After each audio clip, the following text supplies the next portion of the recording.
Like this. Hit it. The Roger Report live morning show, weekdays at 9 a.m. Say y'all, I was on Roger's panel a few times and I couldn't take it. The heat. I got out the kitchen. It was hot. I was sweating. I had to get out. He's Roger, and he's right. Check this out.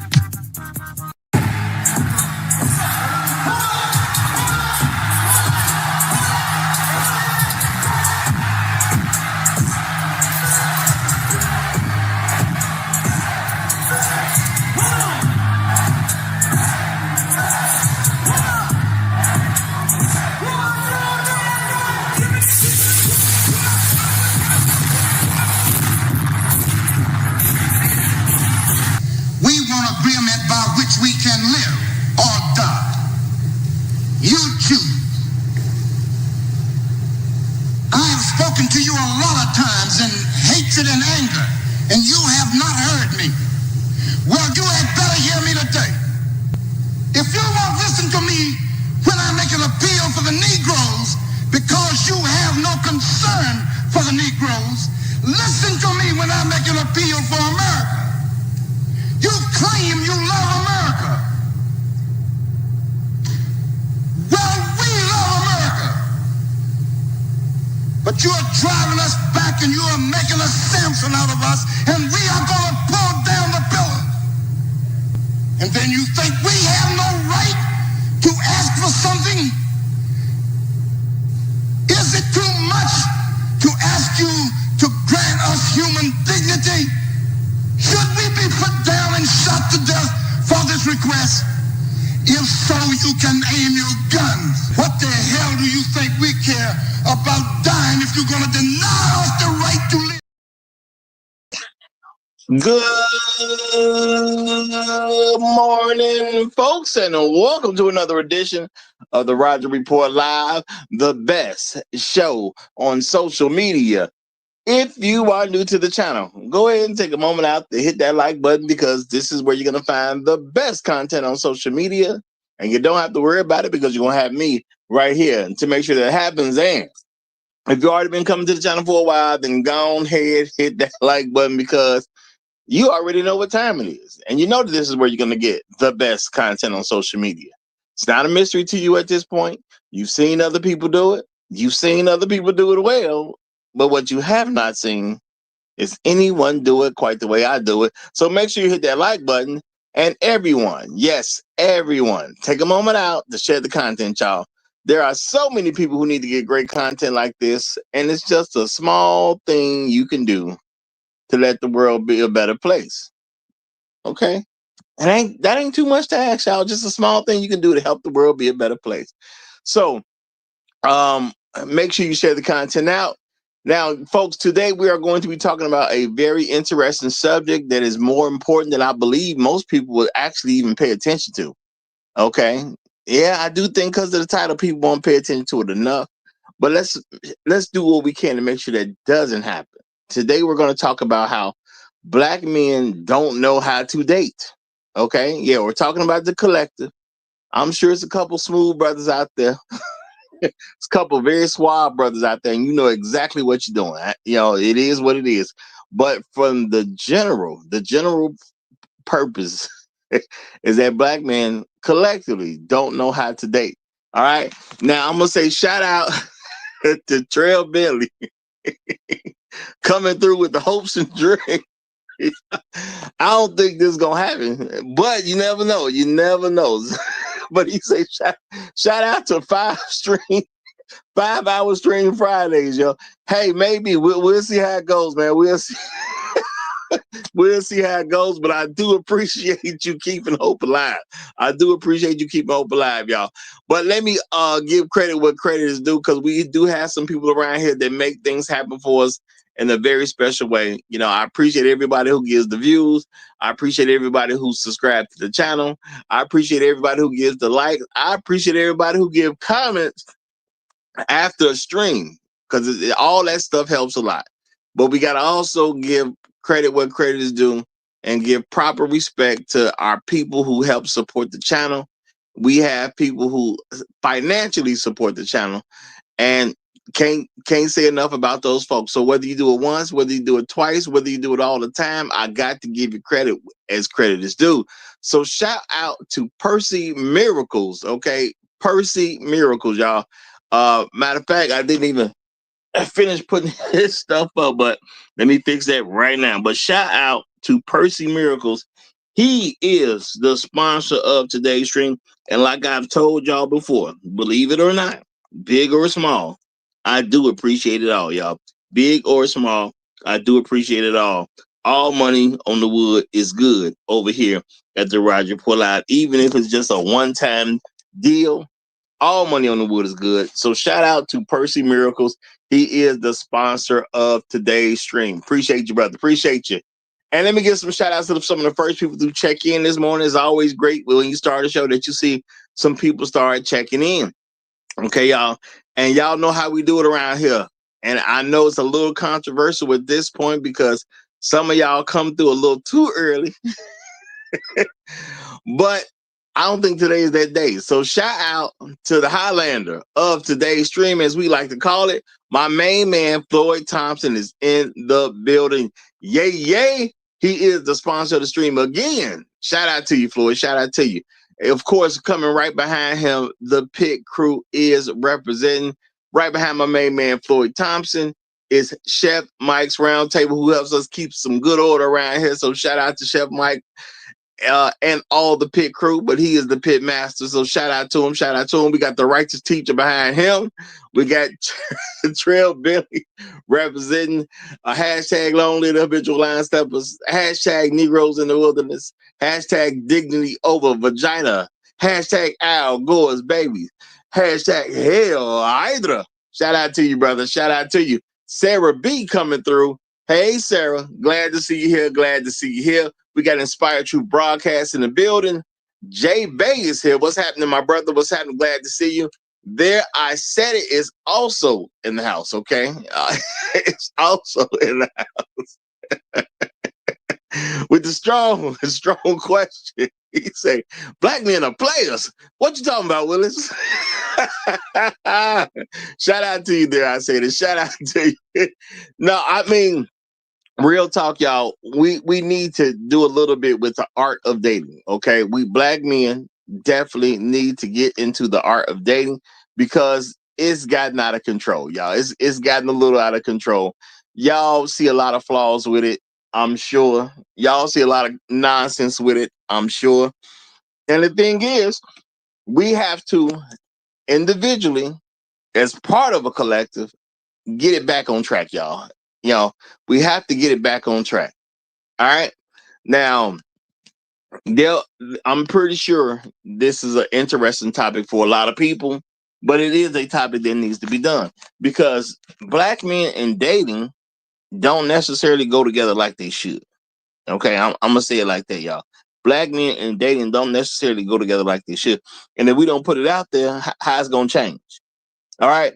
So, you know, what is the purpose of a date, y'all? What's the purpose of a date? I'm going to say it again, y'all. Dating should be for men who want to go out with a woman that he believes has potential to be a wife. Okay? Dating is for men that want to go out with a woman that he believes has potential to be a wife. I am not saying she's going to be a wife. I am not saying she's going to end up as your wife. I'm saying there should be a very big distinction in dating where a man takes a woman on a date that he expects, you know, that, well, not necessarily expect, but he believes there's a actual potential there that one day she could end up as his wife. Now, of course, who's batting 1,000? Very few people. There are some people. The first time they went on a date with someone, they still ended up marrying that person. Not saying that's a bad thing. That's really how it should be. Okay. Due to the failures of women, that has not been the case. Now I understand that's a strong statement, y'all, but if y'all ain't gonna start repeating these strong statements, I don't know what you think is gonna change. But due to the failure of women, you know, when a man takes a woman out, she will not necessarily be the woman he ends up with. Now, why do I say due to the failures of women? It is a woman's job to make sure the man is comfortable enough to marry her. Men take on a big responsibility by taking on a wife. We all gonna look to this man to make sure she's straight. It just is what it is. Y'all can say what y'all want to say, but in reality, if your wife ain't straight, we looking at you funny. Point blank, period. That's just the way it works. Okay? And I doubt that's gonna change. I seriously do. I even with all the talk about people being equals and all that type of stuff, if your wife ain't right, people gonna look at you like, man, bro, what's happening? Why ain't you getting this together? Why you letting this fall apart? When you gonna get on your square? That's just the way it's gonna be. Now, this is the reality we got to deal with. But a woman has to put herself in position to make the man comfortable enough to marry her. If he's going to take that responsibility on, he's supposed to be comfortably taking on that responsibility. Okay, he's supposed to comfortably be taking on that responsibility. He's not supposed to be scared to take it on. He's not supposed to be super worried about taking it on. Yes, there is some things you have to do. There's some precautions you got to make. You want to check her out, fully. I would advise you have some form of prenuptial agreement, which I did put one up, and I'll again put up the ideal of the type of things you should have in the prenuptial agreement, because that's good information for people. But the purpose of the date is for the woman you believe there's a potential there to marry. And see, this is stuff that we gotta really get out there, and we gotta make it available, especially to younger guys, but even older guys. Dates are for people you want to marry. Now, you could be an older person, maybe you want to remarry. Okay, things happen. Sometimes a guy will end up with a divorce. Sometimes a wife will die. He may be out there again. For the women, okay, they're supposed to be securing somebody, but there are some tragic situations where the husband would die sometime. Okay, now if she gets a divorce, I don't know about that one, y'all. You better be careful if she has a divorce. Okay, and this is the thing: if she divorced a man before it was even 10 years, she was never serious about marriage in the first place. I'm gonna just put it out there right now. If she divorced a man in less than 10 years, she was never serious about the marriage in the first place. A marriage is something you do for decades. If a woman is willing to get married and not put the first decade in, I don't think she takes marriage seriously at all. Okay, she's looking at marriage on what can I get, and how can I extract something from a guy. But why would a person get married and do it less than 10 years? So yeah, if I meet a woman, she could be beautiful, she got body could be 100% right, she could be everything I want in the face. I started talking to her and I found out she was married before. Okay. And let's say she only had no kids. She was married before, she ain't got no kids, right? So, okay, the divorce is over. Yeah, that's been settled 3 years ago. Okay, cool. How long were you married? Well, I was married 7 years. I ain't touching that with a 10-foot pole. We can't even talk about marriage. Why would you get married to somebody and only be married less than 10 years? 7 years? No, that I don't even want to. I really don't even want to talk about the story, truth be told. Now I'll ask because I'm there. But ain't nothing she can tell me that's gonna make that okay. Ain't nothing she can tell me that's gonna make that okay. Again, y'all, a marriage is something you do for decades. If a woman won't do the first decade, I don't even know why it would be on the table. I don't get it. Now, of course, some woman may hear this and may be offended. So what? That's all I can tell you. So what? I don't care that you offended. That was your life. You lived it how you wanted to live. You got divorced with somebody in less than 10 years. Hey, that was your business. That ain't my fault. That's on you at the end of the day. I don't really want to hear your story. That's real talk. I don't want to really hear your story, truth be told.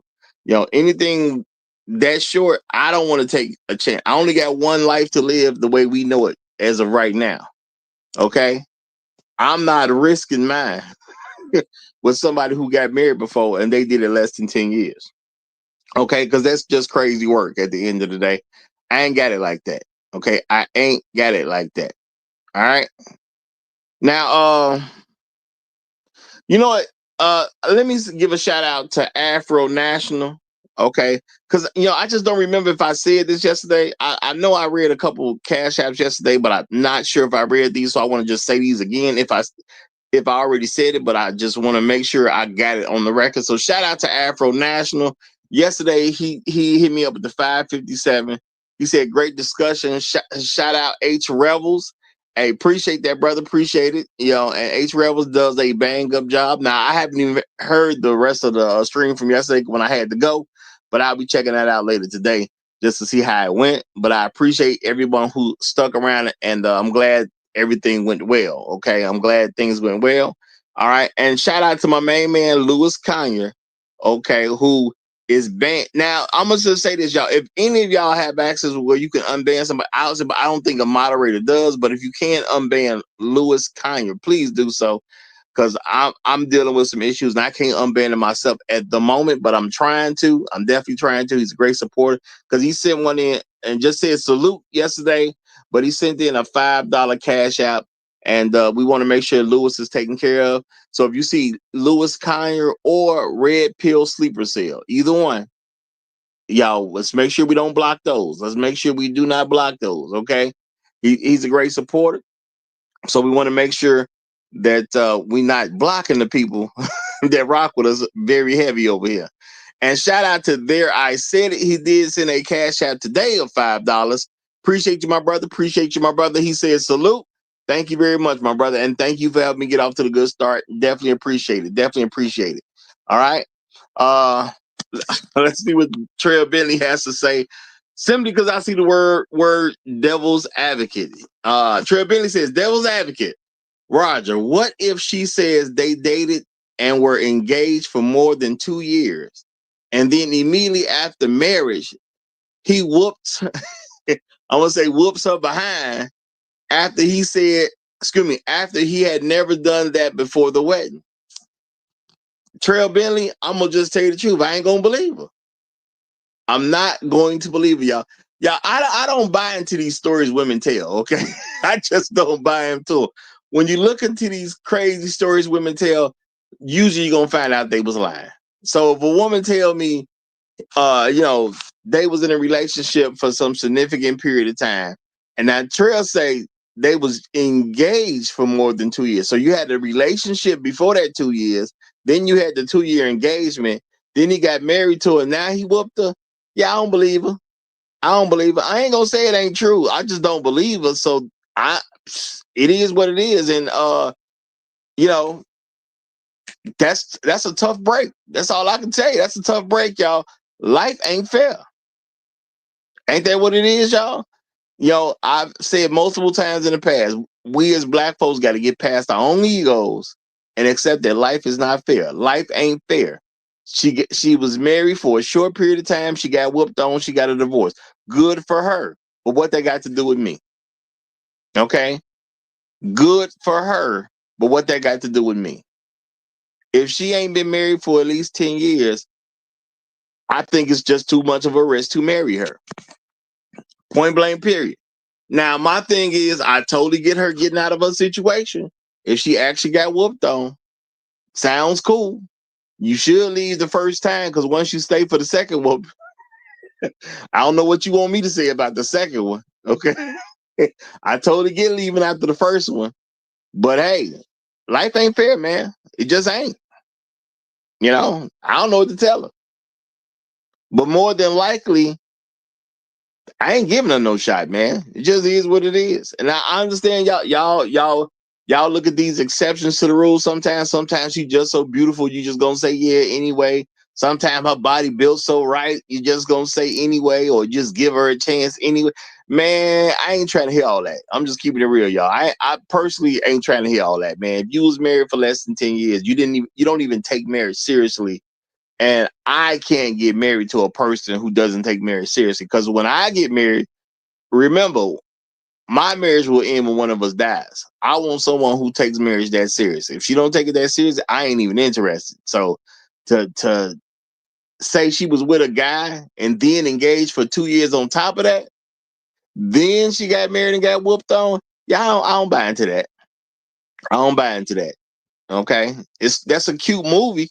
That's a good plot for a movie. But in real life, nah, I ain't buying that one. I ain't buying it. It is what it is. Great plot for a movie, though.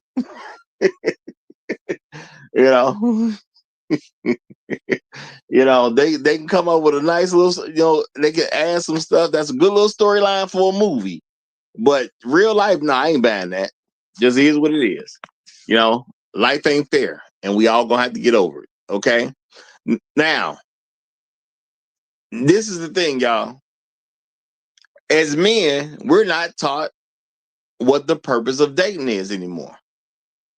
Because there were things going on, such as courting. Okay. Now I understand we're not gonna do it like from no African perspective or anything like that. And I'm not saying that. Okay. Shout out to Trail Ben. He say Tyler Perry is ready to write it. Heck, he probably writing that movie right now.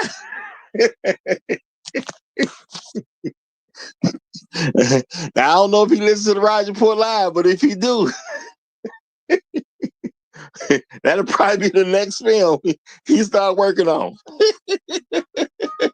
Probably be his very next film, and that's real talk. Okay. All right. Now, when it comes down to it, what is the purpose of dating? And I'm talking about men of all ages, y'all. Okay, men of all ages. If you're a young 18-year-old and you on the market dating, you're supposed to be pursuing the chick you like. Okay, the chick you like. All right. The date is to make sure this chick matches up well with you. A lot of guys don't take it that way, and some women get offended because they'll say that, I went on a date with a guy. He had like it was a job interview. It is a job. The job is a wife. That's what the job is. Okay. You should interview somebody who could get that position. Your wife should be important to you. Now, I do understand you'll see people talking down. There's bitter people out there and all that type of stuff. And people say a lot of stupid stuff, and they'll come at men for certain reasons, just like women women are came at sometimes for some dumb reasons as well. But a man being happy with a wife is always a positive thing. Okay. Long as they're a good couple. Okay. It is nothing wrong with the man having interest and marrying some woman he loves. There's nothing wrong with that. I've never been against that. I ain't gonna never be against that. Okay. I understand there are some men who are very skeptical about women. They just not gonna do it. That's a you thing. I can't say you're wrong. I do understand the environment and all that type of stuff. So I can't say you're wrong. But I also cannot be against any man that marries the woman that he loves. The thing is, you need to examine, why do you love her? And what's the purpose of you being with her? So yeah, a date is a job interview. Okay. It should be the most intensive job interview she's ever had. If she can handle an interview for a corporation, she can handle an interview for you. Yours should be much more intense, though. It's that simple at the end of the day. If a woman doesn't want to be interviewed, that's a woman you should just leave where she at. So now, the thing is, you take a woman out. You're going out. The goal should be, can you have a good time doing the stuff that you like doing? And she be okay with that. Okay? Now, this is some of the stuff that I've said before. If I go out on a date with a woman, I'm never going to ask her where she wants to go, because that's not her prerogative. Her prerogative is to see who I am and see if she want to make a true connection with me. That's her prerogative. Where we go, the event we do, whatever it is we do to have fun, that's not her actual prerogative. That's all secondary stuff. Her primary function should be trying to see if she can see herself as quote unquote liking me. That should be her primary function. So if we go to dinner and a movie, that should be good enough. If we go for a walk on a pier, that should be good enough. If I take her to an amusement park, that should be good enough. The thing is, whatever I want to do should be good enough. If she doesn't want to do the thing that I want to do, she's not interested in me. Okay? Now, I do understand there are men who are told that if you keep doing these things, she'll be into you. Do you want the woman that has to be convinced that you're a good catch? Think about that, y'all. Do you want the woman that must be convinced that you're a good catch? Okay? That's a serious question men should really examine. Do you want the woman that must be convinced that you're a good catch? Because, personally, the woman who likes you right away might be feeling you a little bit more than the woman who has to be convinced. Okay? Now, I'm not saying the woman just got to quote unquote fall in love with you immediately. No, but she should like you from the beginning. Okay? Now, shout out to Randall Robinson. He asks a question. And as older men, some of us got to think about this. He says, what about a widow, Roger? Hey, widows are cool. A widow is the highest honor you can get as a woman. If you stay with your man until he died, that is the highest honor a woman can achieve. And if there's a widow who wants to get back out there, depending upon what her age is, hey, I ain't got nothing against that. Widows are great. Okay? See, this is the thing about a widow. A widow's serious. A widow knows how to love a man to the point that they don't have a divorce. Okay? A widow didn't bail out on her man. Okay? Whatever happened to her husband could have just been a car accident. Maybe he came down with something. Maybe he was sick for a year or two and then passed away. Whatever the situation was, the widow hung in there. Okay? The widow has proven she can actually keep a commitment. Now, you ain't going to know everything about the widow's story, but the widow is actually somebody with some staying power. So a widow is a good indicator that you can have a pretty good wife. Okay? That's all I can tell you on that one. Widow's a good indicator. She takes marriage and life seriously. So now, as a man, you got to make sure that you're willing to deal with whatever the widow got left over from the marriage. Because, you're talking about a widow. So a widow could have some children. Okay. Her children may not be grown and gone. You got to make sure you're cool with it. But at the end of the day, a widow is a great indicator that a woman knows how to be a good wife. At least we know she was married when the guy died. Okay. Even if she don't have a perfect marriage, she at least was there till the guy died. Got to give her some credit for that. Okay.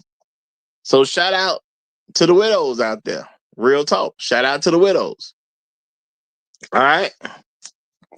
Because the widow's a different story than some woman who just chose to not be married anymore. Because, see, we live in America, y'all.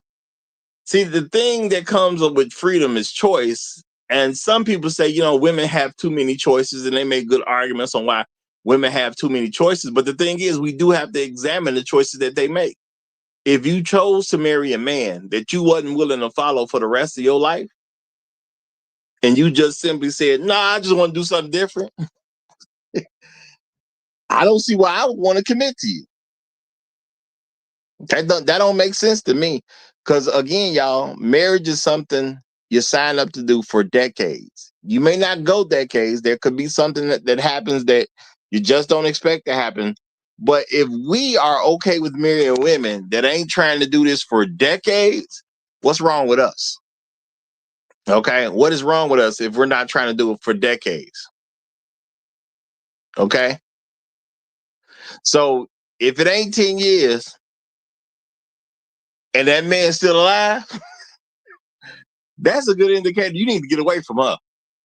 Okay, because she willing to do all kinds of stuff. She willing to do all kinds of manner of things to you as a man. If a woman would marry you and don't want to be with you for life, y'all think about the thought process of a woman who would marry you but don't want to be with you for life. Why would she do that? You know, and it's not like in yesteryear, y'all. You can't say, 20 years ago, 30 years ago, a lot of different thought processes were out there. But as things have become more and more common, you got to start seeing stuff a little bit different. Okay. If a woman is willing to marry a man and not stay with him for life, but then she wants to marry a second man, what are you signing up for? Now, I'm not going to say she ain't a great woman, but how do you know that? Maybe she changed her ways. Is she at least even talking like she changed her ways? But that's the thing, hey, it's a big risk. Now, let's keep it real, y'all. There's big reward with big risk, but there's also big defeat with big risk. If it don't go the reward way, it's big defeat. So the thing is, do you want a defeat that's that big? Me personally, I ain't looking for it. Okay? I ain't looking for it. Big reward, big victory, but also big defeat if it don't go that way. And that's something people got to pay attention to. Now, the thing is, why are we dating women from a general perspective nowadays? Are we dating women so we can find a good wife?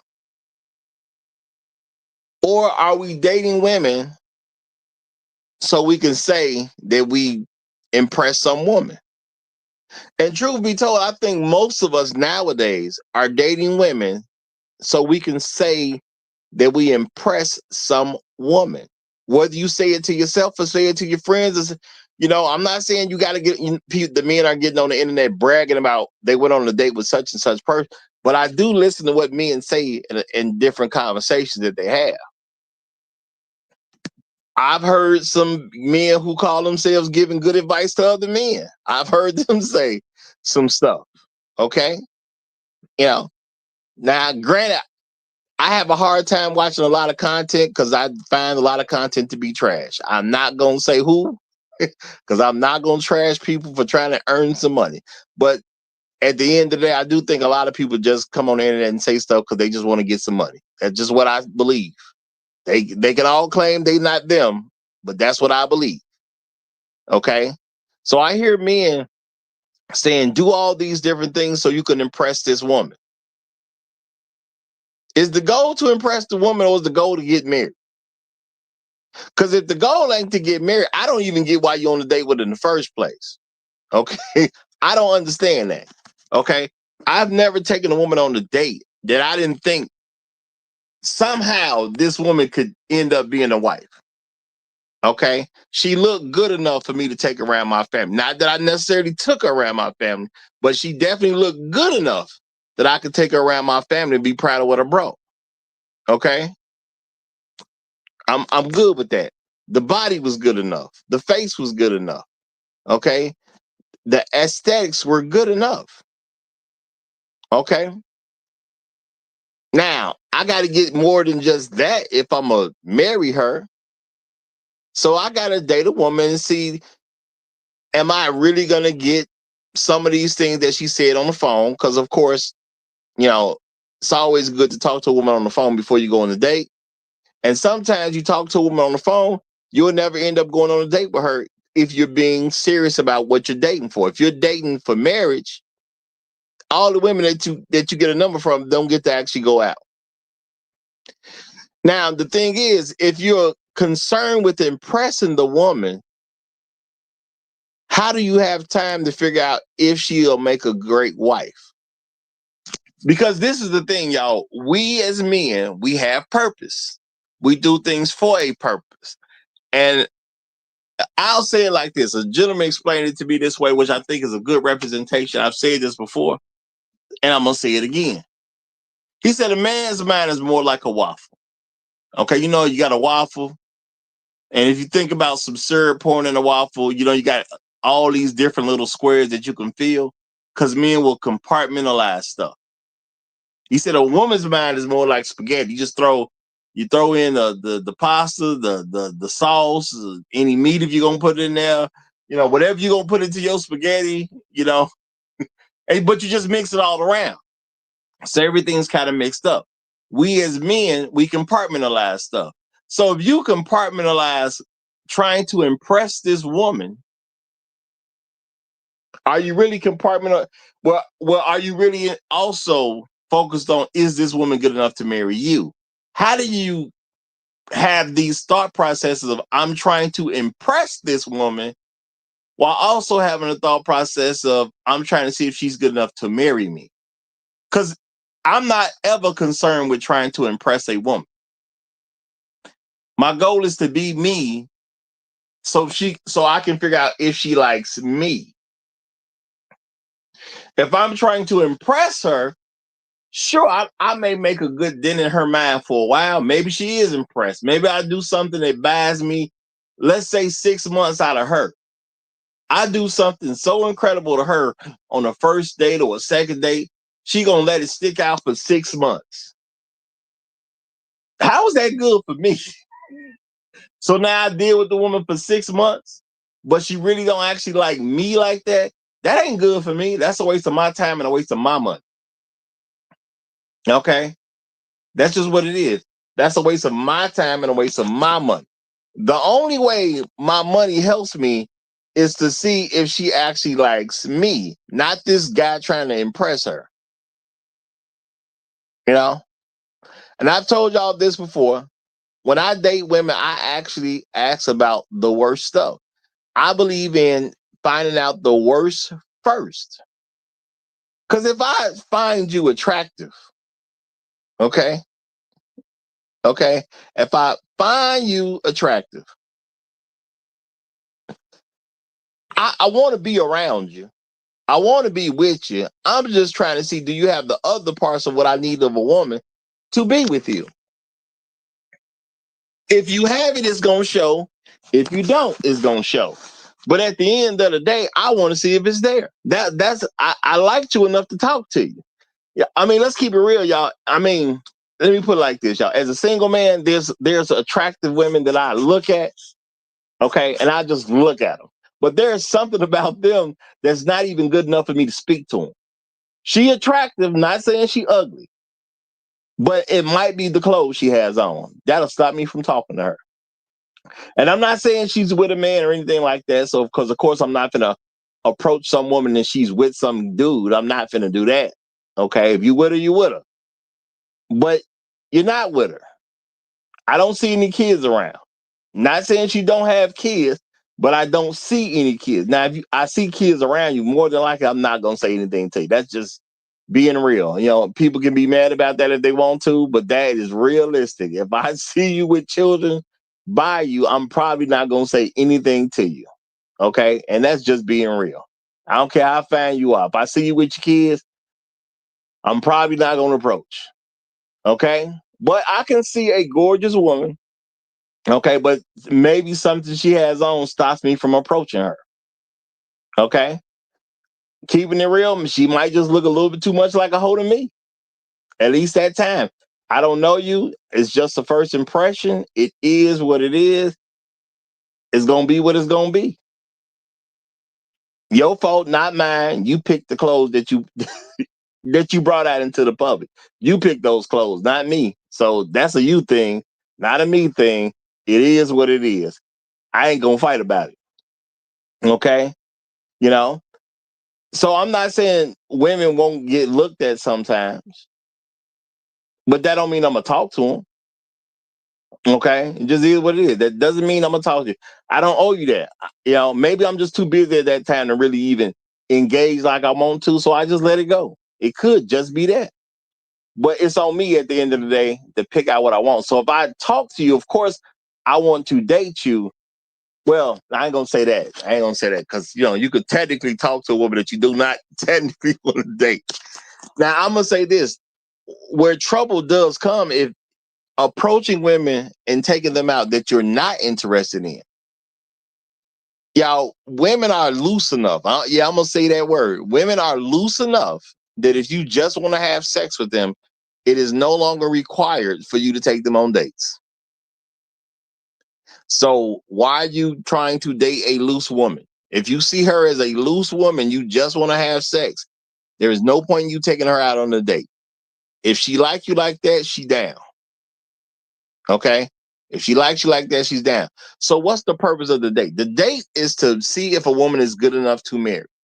Now, there are men who complain about dating. There is a thing out there about how women are dating for, just to get a meal. Okay. Now, matter of fact, I put a couple links in the description. And when you look at the links that are in the description, one of them is a woman saying, that she was out there to get a free meal. Now, the thing is, she may have been saying that as an insult because of the guy done dipped on her. She already knows that the guy done dipped out on her. So she may have said it as an insult.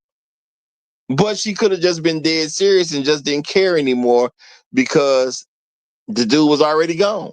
So she just might have just put it on the table. It is what it is. But see, the thing is, there are women who go out to get a free meal. Now, the thing is, as a man, you can't control what women gonna do, but you can control what you do. So, number one, if I don't want to marry her, or I see it in my mind, I would never want to marry her. If I don't have interest in her that says maybe one day, I mean, she looks good enough for me to for me to have a wedding with and all that type of stuff. See her coming down the aisle. If I don't look at her and I can't be proud to introduce her to my dad and my mom, we just not going on a date. It just is what it is. Okay. We ain't going on no date. It's just not gonna happen. I don't do that. Okay. I don't do that.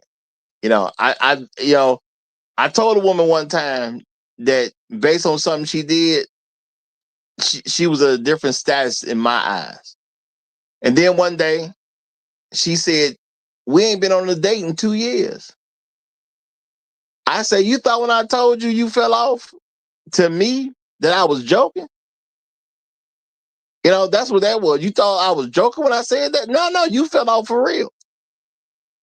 I don't see you in the same way. We not dating. We ain't been on a date ever. Once I told her she messed up with me and I just can't see her as a potential wife anymore, we've never been on a date since that point. Now, have we messed with each other since that point? Yeah. Being honestly, sure we have. But have we been on a date? No, we have not.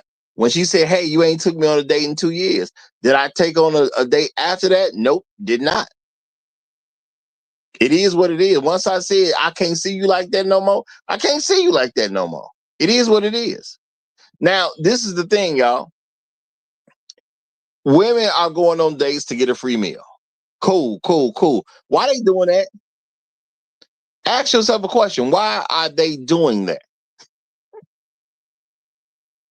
Obviously, we as men have not separated enough of how we treat women that we look at in a certain way versus women that we look at in a different way. A woman should not expect to be able to go out with a man and get a free meal. That expectation. Now, we can't control how they think. We cannot control how they think. But realistically, are we putting enough distance between women we're just trying to sleep with versus women that we see as wives? Are we putting enough distance? Because they've been fighting for a long time to blend the hoe and the housewife. They've been trying to blend that for a long time now, y'all. And my thing is, I get it. They're women. Of course, they're going to do things that's going to cater to what they want. So I can't even really be mad at it. They trying to get what they want. Do I have to play a game based on what they want? No, I don't. I just do what I want to do. Point blank, period. They say you can't turn a hoe into a housewife. Some guys believe they can. My way of looking at it is, if you believe you can turn a hoe into a housewife, I'm gonna see if you can do it. Cause you know what I'm not gonna do? I ain't gonna try. So I'll see if you can do it. Cause I ain't doing it. It is what it is. You gonna turn the hoe into a housewife and you tell me how it went, cause I ain't gonna do it. It is what it is. But dating is supposed to be something that is almost 100% controlled by men. Okay? It's supposed to be almost 100% controlled by men. Now, why do I say that? Because who pays? Now, I have heard of women paying for a date a time or two here or there. Okay? But it's not talked about like it's done on any kind of large level. It's a blue moon thing. Maybe some woman's with a guy, she been with him for a while. Maybe it's a husband. So I'm not gonna say women don't pay for dates ever. I've heard of it. Okay, I've heard of it. Okay, but if men are generally paying for dates, dating is supposed to what we want it to be. Okay, if dating is not what men want, we have to ask ourselves a question: why is it not what we want it to be? Because the women ain't taking us out; we're taking them out. And the thing is, some men, we are so worried about what the women want, we forget or deny what we want. And I'm going to say some of this maybe is because we don't have enough fathers in the home, as they say. Man, your dad is available, or if your dad is available to you, call that man. That's all I can tell you. And we're going to have to start teaching kids to call their daddy. Okay? Even if you're not in the same home with them, call your daddy. My daddy did not tell me the purpose of me going out on the date is to impress a woman. My daddy ain't never tell me that one time. You know, salute to my father on that. I don't remember my father ever telling me one time the purpose for you to go on a date is so you can impress a woman. Now, y'all see social media like I see social media. I know y'all seeing these guys talking, and they now believe the purpose of a date is to be impressive to a woman. I'm finna take her out somewhere. I'm finna blow her mind. Why are you trying to blow her mind? I'm gonna have her. She gonna come with me, and she gonna have an experience she ain't never had before. It's gonna be at such a high level. Ain't no dude gonna be able to say nothing to her. I mean that's cool and all, bro. That's cool and all. More power to you. But why take all that? Why take all that? You know, women saying they want to be at 4 and 5-star restaurants for a first date. It's a first date. You should be trying to impress me. You know, I want you to spend $300 on a meal. I want you to spend $400 on a meal. Why? I don't even know you like that. I don't get it. But see, we have allowed women to tell us what we supposed to do with our money on dates. Okay, let's keep it real, y'all. We have allowed women to tell us what we should be doing on dates that we're paying for. Now, the thing is, how can I, as a man, seriously be mad at them when I realize we're paying for the dates? Okay? We're paying for it. Y'all, I've told y'all, my favorite food is pancakes, y'all. My favorite food is pancakes. Y'all think I never took a woman to a pancake house? Yes, the International House of Pancakes, I've taken women on a date to. And there's other pancake houses I've taken women on a date to. All right? And you know what? I've had discussions with men, and I've told brothers, man, I done took a woman to IHOP because my favorite food is pancakes. Man, they want to see you. They want to see you make an effort. They want to see you do something where you made some reservations. They want to see you do this. They want to see. They argue with me about what she wants to see me do. And I'm saying, brothers, look, respectfully, your argument is about what she wants. When she want what she want, she can pay for what she want. Real talk. Okay. When she want what she want, she can pay for what she want. I'm taking her out to see if I want her. I'm not taking her out to impress her. So now I'm just using IHOP as an example. Okay. Now I like pancakes. If I go to IHOP, I'm going to have a good meal. Okay. I'm going to have a good meal. I'm going to like what I order. Now, let's say she don't like pancakes, because I get it. People would say silly stuff like that. She don't like pancakes, though. There's plenty of other stuff to order at IHOP. Plenty of other stuff. You can get steak at IHOP. Okay? So, I could, take her to a nice place, as people would say. I could take her to something really, really expensive. What is that going to do for my love of pancakes? Okay? What is that going to do for my love of pancakes? See, I like pancakes. She should know I like pancakes. If we end up together, she should have an idea that I actually like pancakes. So it's okay for me to show her I like pancakes. I understand. It ain't Ruth Chris. And the date is so she can see if she likes me. It's not for me to try to impress her. And that's why I'm saying, from a general context, black men don't know how to date. We so focused on trying to impress a woman, and we ain't even paying attention if we get what we want. Now, shout out to Chef Mike's Roundtable. Now, I didn't know this. This is just something coming out. He says, I went to IHOP on my first date with a young lady. 27 years later, we are still married. Shout out to IHOP. Shout out to Chef Mike's Roundtable. Shout out to Mrs. Chef Mike's Roundtable. Okay? Look what IHOP can get you, y'all. Look what IHOP can get you. Now, I'm going to say this. I ain't heard nobody on the internet talking about they went to Ruth Chris on their first date and 27 years later they married. I ain't heard nobody say that. But look what IHOP can do. Okay? Look what IHOP can do. Now I understand some people will look at that like, Roger, that's not a good first choice. I want to do better than that. I want to be a little bit more impressive than that. I mean, you do what you want to do. It's your money. But at the end of the day, how we going to complain about what women are talking about or what women are using dating for, and we paying for it? When I go on a date, I'm having a good time. I've said this before.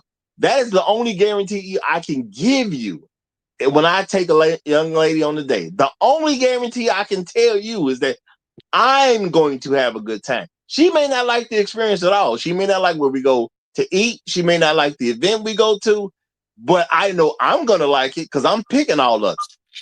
So I'm going to like it. I'm picking what I like.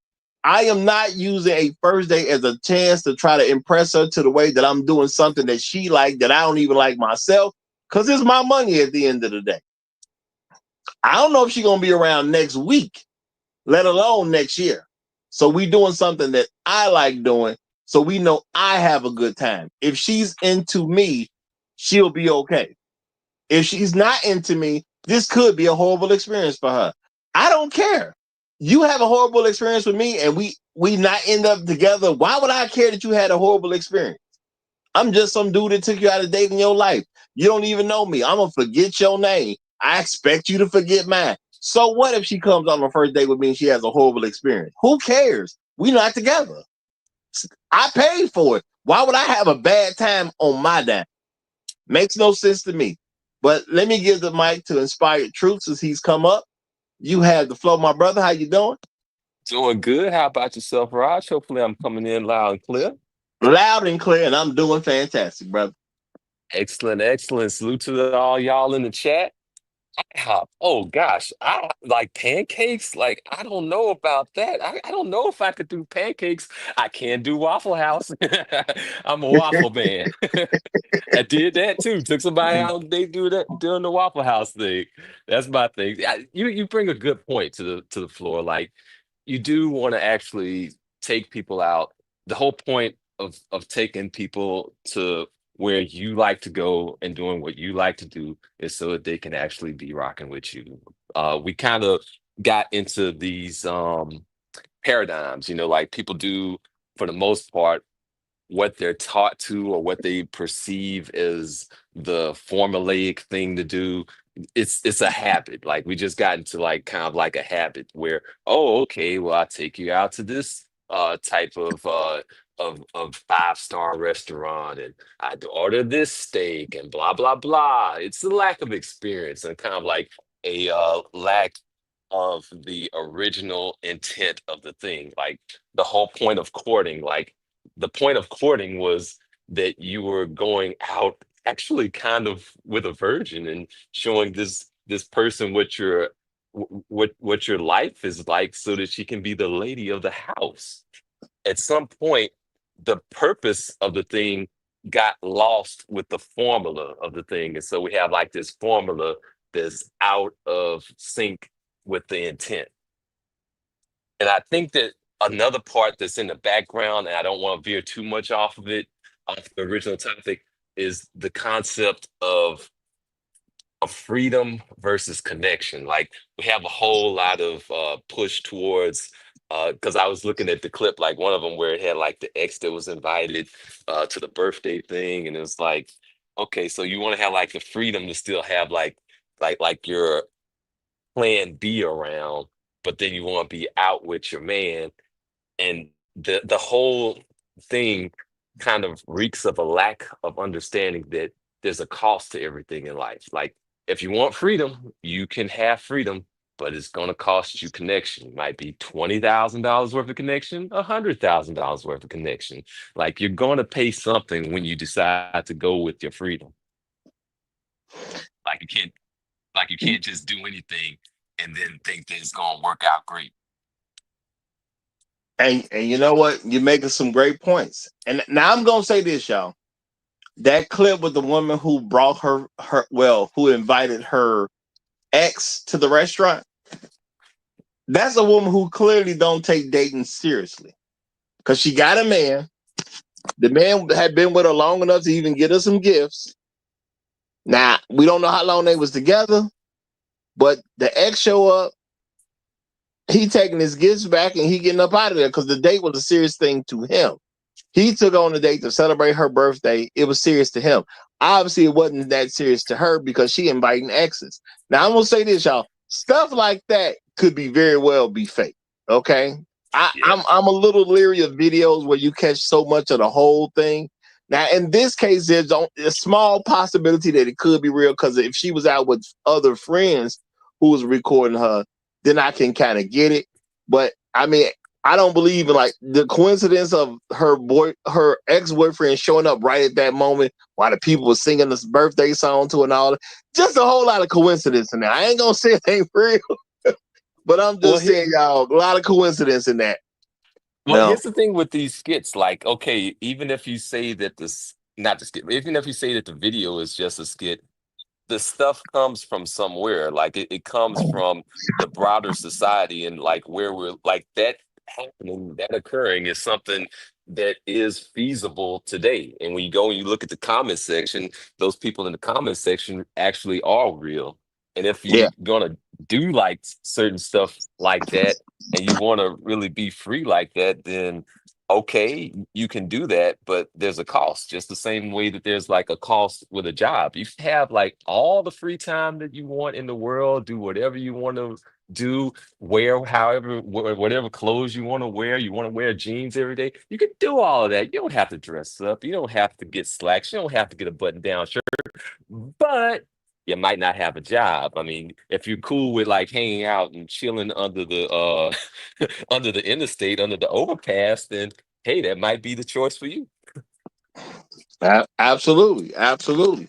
And shout out to the nameless protagonist. He says now people make an intrinsic value judgment based on off how much money is invested in the date. The attitude is always this if you can afford it, just to say that reasoning. And my thing is this: these things are done. That don't mean nothing to me because the the purpose of the date to me is to see if this woman gonna end up being my wife. That's it. I ain't got no other purpose. I'm not a baller like some of y'all are. Maybe y'all go on dates for the sake of going on dates. I ain't never been that much of a baller. I'll probably never be that much of a baller. It will not matter how much is in my bank account. You could put $3 billion in my bank account right now. I am not dating a woman that I don't see as a chance of being my wife. It's just not gonna happen. I can't ball like that. Not how my bank account's set up. Okay, I cannot ball like that. And for me, I'm going on a date so she can see me. Not going on a date so she can see some other dude. The idea of some dude. No. I'm going on a date so she can actually see me. So I'm gonna do stuff that I like doing. I'm gonna do stuff that I find interesting. Okay. Now, me being in a major city, let's say the rodeo is in town. I ain't been to the rodeo a whole lot of time, but I would go to something like that, especially the black rodeo, just because it's Gotcha. something I ain't really done that much. Now, if the rodeo in town and I happen to meet a young lady around that time, and I say, well, I'm going to the rodeo, so I'm gonna get 2 tickets to go to the rodeo. I ain't asking her whether she don't like the rodeo or not. It's just gonna be sprung on her. Yeah, we going to the rodeo. That's what we doing. It could be a first date, but the rodeo in town. So you just happen to go to the rodeo because it's in town, because it's interesting to me. Now let's say she don't like the rodeo at all. Why would I care? She may not like that at all. But if she likes me, she will accept it because she did it with me. I'm showing her my real self. I'm Here's not another faking the funk. here's Go another ahead. thing to consider too. Like what you're saying actually makes a lot of sense because now you're going to stand out, and you generally do want to stand out because a lot of times people really are like I talked about this formulaic thing. Like people, like the ladies, a lot of times are just they're not really doing what they really want to do anyway. They're doing what's like expected or what they heard about or something like that. You know, okay, I heard about this restaurant. I heard about, oh, okay, Cheesecake Factory ain't good enough, blah, blah, blah, blah, blah. But like in reality, like for real, um, people want something different.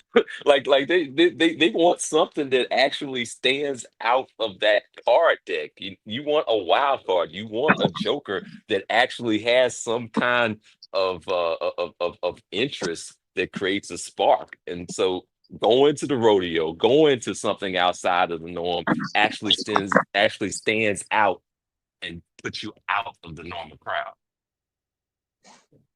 Well, I'm You gonna say lucky for her. you know, know?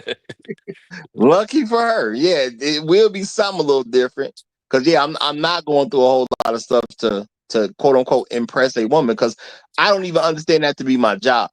I believe it's a woman's job to impress me enough to want to marry her and to take on all the responsibilities that come with having a wife. Me impressing her, now, I mean, if you don't like me, cool. Well, I ain't worried about it. You don't exist to me anymore. So it don't even matter. Now I'm gonna say shout out to the nameless protagonist. He says he says that hold on one second. All right. He says, you know what? This must be a second one. He said, and that, yeah, you must have said something else that I was trying to light up. Did you say something? Yeah, here we go. That's what it is. Okay, because I was like, why is it starting with an and? He said, you took the stance of black men don't know how to date. I think I think that's fair as an opinion, but unfair as an objective description. Men in general are adapting to the new dating meta. Okay. And that dating meta is commercialized demonstrations of wealth predicted on Briffel's law. As of now, going against that is not the norm in the industrial first world these days, especially. Now, you know what, nameless protagonist? I believe that is very well said. I believe what you presented right there is very well said. But I actually think that supports the argument that men don't know how to date. If we're dating in a first world country to quote unquote show some level of wealth, then what we dating for? Okay, if I want to show up my level of wealth, I can show up bank account. Boom, this is what's in it right now. That if it's about showing a woman your wealth, that's very easy to do. I'm It's not so dating a woman to see if I'm wealthy enough that she likes me. I'm dating a woman to see if she actually likes me as a person. So it's so funny when you think about it because it's all of this inefficiency. It's like wealth plus extra steps. That's what's going on there. yeah. And shout out to the nameless protagonist. He also said social media exposed this adaptive behavior of using dudes to extract resources. It's like raccoons living in the trash can. That's a heck of a comparison. That's a heck of a comparison. So this is the thing, y'all. As men, we're paying for dates. The conclusion I come to if I'm paying for something is I'm supposed to get what I want. I'm supposed to get something I like. You know, shout out to my parents for teaching us as little kids, you know, get what you like because you're going to be the one stuck with it. So let's think about this, y'all. I take an idea like that, get what I like because I'm going to be the one stuck with it. Now, let me apply that to a woman. Go after the woman I like because if I can truly get this woman, she's going to be the one I'm stuck with. Yeah, why would I pay for the one I don't like? Why would I go to a place I don't want to go so I can quote unquote impress her? Why would I do Well, things that I'm not comfortable with so I can impress her? Because I'm literally asking her to come into my world. And if I'm already saying my world is about me doing a whole bunch of stuff that I don't like doing, that don't make me comfortable, she should expect this on a regular basis. Yeah, that's not the world I'm signing up for. Go ahead, Inspire. I was just gonna say that that makes a whole lot of sense. On top of that, I kind of want to like loop things back into that whole deal with wealth and money. We got to kind of keep in mind that money is a proxy for social currency. And the social media, since we kind of like brought up social media, like the social media likes and things of that nature are also proxy for social currency. And all of these things are just kind of like projections of value to try to state the fact that, hey, by the way, have value. Now, you can signal the fact that you have value, that's all well and good, but at some point or another, you have to also do other things of, okay, by the way, how do you fit into this value? What is your value? And by the way, this is me, like as an actual person outside of just the social value assessment. Yeah. And y'all, I don't want y'all to get it twisted. I'm not saying that you gotta, bring yourself down. If your world is all the expensive stuff, that's your world. I'm not tripping if that's what you do. You know, if you Drake is a very successful man at the end of the day. So if you Drake and you taking people to Roof Chris on the first date, cool. Drake got millions of dollars. I'm sure that's no biggie to him. Okay, and if he gonna do that on a regular basis, knock yourself out. I ain't tripping. I ain't going to Roof Chris on a regular basis. Just is what it is. I'm just not doing that. I go to regular restaurants, y'all. I like regular food. Okay, you know. Even though I'm cutting restaurants out of my life just for weight reasons and stuff like that, and I want to live to be a much older man. So again, I don't want to be the old fat guy. And what I realized about the old fat guy is when he black, he probably dead. Okay, so ain't too many Yeah. big old black men out there like that. So, I don't do it the way I used to do it. Okay, but if that's your lifestyle, cool. If you want to take your first date on a jet ride, if that's your lifestyle, I ain't tripping. It is what it is. You're showing her your world. Okay. My thing is, why show her somebody else's world?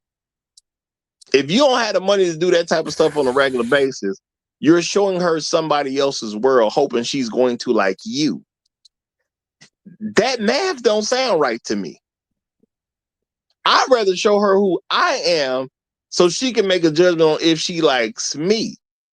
I liked her enough to go out with her, so I Important want her to thing there like is playing me. into your strengths. Like even if it was Drake, coming through, I'm sure there's still gonna be people that are gonna kind of like downplay the money.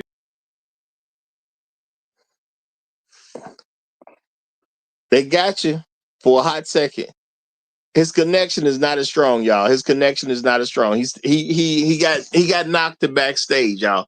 If you don't have a strong enough connection, I cannot have you on the stage, y'all. This is not a me thing; it's a them thing. That's just how it's set up. So inspired truth, you should be able to hear me, brother. But somehow you lost the strength in your connection. And that's what knocked you off. So you backstage right now, and I cannot pull you up at the moment. And just in case you can't hear me, I'm gonna kick you out the studio so you can try to come back. All right. All right. Now again, y'all. My thing is this: you are who you are. If you doing stuff like that on a regular basis, that's you. I ain't mad at you. Okay. If you gonna pull up in a Ferrari and you got Ferrari money like that, cool. That's you. I'm not tripping. You're showing her who you are. But if you got Honda Accord money, man, just pull up in a Honda Accord. It is what it is. Okay. Don't you act like your Honda Accord ain't top notch because it's yours. That's the main thing. It's yours. If you won't show women who you are, and then they become uncomfortable with who you are down the line, did you set yourself up for failure? We got to think about stuff like this, y'all. Didn't you set yourself up for failure? Because if you tried to impress her in the beginning, and I understand women gonna have a different opinion about this stuff, because even if women can make sense of what I'm saying, it's natural for them to say you shouldn't listen to that advice because that means I won't get taken out on this superstar level date. I may not get too many of those out of him. So I need mine up front. You don't need none of that up front. A special occasion is a special occasion. Maybe we do some more expensive stuff on the special occasion. See, that means you became somebody to me. But when we going out on a date in the beginning, you're nobody. And a lot of men have forgotten that women are truly nobodies to them. Okay. Unfortunately, we don't go out and end up marrying the woman we went out with first for the norm. You're a nobody to me from Jump Street. Okay. I may see you somewhere. I may take interest in what you look like. Okay. You still a nobody to me. I may like the conversation we have over the phone. You're still a nobody to me. Okay. We go out. Okay. Now that I see that I truly like you, you truly like me, now you can become a somebody to me. But us going out on the first date, you're still a nobody. Why would you take a good chunk of your money to impress some woman that's nobody to you? See, this is the thing men ain't talking about. We so worried about trying to impress this woman. But the reality is, why would you take a great chunk of your money to impress some woman that is still nobody to you? All right. Now, I understand we got some guys who don't like the term girlfriend. Okay. Because, Black Guru and Rael did some great explaining on that. But I understand that's a modern thing. If I have a girlfriend, that should be the woman that I'm intending to make my fiance, who I'm intending to make my wife. We ain't even got to the girlfriend point at the when we at the first date, we not even at the girlfriend point. Why am I doing something to hurt myself so I can impress some woman who's not even that? I don't get the point of it. Okay. I don't get the point of it at all. Okay. So now this is the thing, y'all. We're supposed to be looking for a woman that we can build a life with some kind of way. Okay. That's what we're supposed to be looking for. If we're doing anything other than this, why are we setting these things up like this? Okay. The dating market is exactly what the men make it. And this is something men have not been told that they should be told. It should be told at young ages. So I don't care if you 18, 19, 20 years old. You need to know this too. The dating market is what we say it is. As Black men, we have been trained to give everything over to the woman. Okay? Y'all, this is where some of your power is. You do have a power of choice. You get to choose what woman you would even try to go on a date with you. And you also get to control what the date is like. If you won't use your own power to decide what the date is like, how are you going to use power in your relationship? Okay? As a man, she understands she's supposed to be led by you. She understands that. Whether you understand it or not is a different thing. She understands that. So lead her. Take her where you want to go. Have the experience you want to have. If she doesn't want to do that thing with you, she may not be for you. But see, guess what, y'all? A woman who likes you, she'll go out and do something that she don't necessarily like. But since she likes you, she'll do it anyway. Okay? She will come home. She will tell her friends how she didn't really like what y'all did, but she liked the fact that she got to hang around you. Ain't that what you want in the first place? Because in a marriage, every day is not going to be peaches and cream. Now I got somebody else trying to come backstage, but again, your signal is not strong enough either. I don't know what's going on, but your signal is not strong enough for me to bring you onto the show. Y'all, I advise if you're gonna come onto a show, and most people are doing it with their phones, reset your phone before you come onto the show. Okay, reset your phone before you come onto the show. It seems to help with connections. I've done it myself. Other people's panels and whatnot. I've done it myself. So my advice, if you want to come, reset your phone, then attempt to come. All right. You may have some great thing that needs to be heard, but if we can't hear it, what are we going to do? We got to go without it at the end of the day. Now, shout out to Debonair Brother. He says, with Black women, do they really date? Very few Black women I know have actually been dated or courted. Black women talk a lot about dates, but generally don't go on dates. Not where I thought the comment was going, but I will say this, Debonair Brother. If they're not invited out, that's fine. We're supposed to be inviting the young ladies that we do like. Okay? That's the main thing. If Black women refuse to be good enough to be invited out to a date, that is a problem they need to solve. Now, we could tell them certain things about how, what help them be impressive to us. We could do stuff like that. But at the end of the day, that's a battle that they have to resolve amongst themselves. Men have to see them as dateable. But dateable would come with a contingency of, if this works out, she's marriageable. Because let's keep it real, y'all. Now I told y'all, I ain't gonna go into the whole story, but there was a time that I tried to have sex with a not so attractive woman. Okay, I'm just gonna say it didn't work out, but I did try to have sex with a not so attractive woman. Her body was banging, Joe. Her body was banging, but she was annoying as all get out. So when it was time to do what we needed to do, I couldn't even perform like that. She just was too dang annoying to me. But I did actually try. Okay, she just was too annoying to me. Now the thing is this: I can't be mad at her. I'm the one got with some chick that I just didn't find that attractive in the face. Her body was on 10.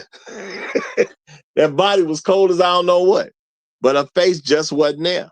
And then I think because she turned out to be a very annoying young lady. The amount of annoyingness, I guess she was just annoying me so much.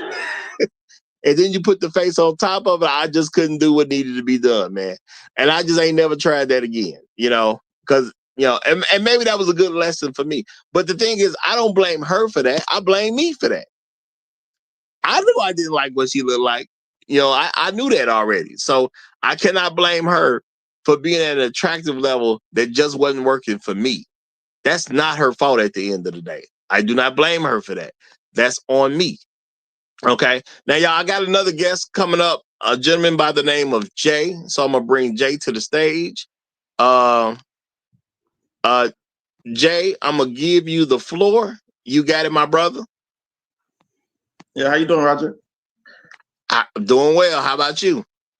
Yeah, I've been in your show before. I don't know if you recognize my voice. Yeah, I recognize your voice. I do recognize your voice.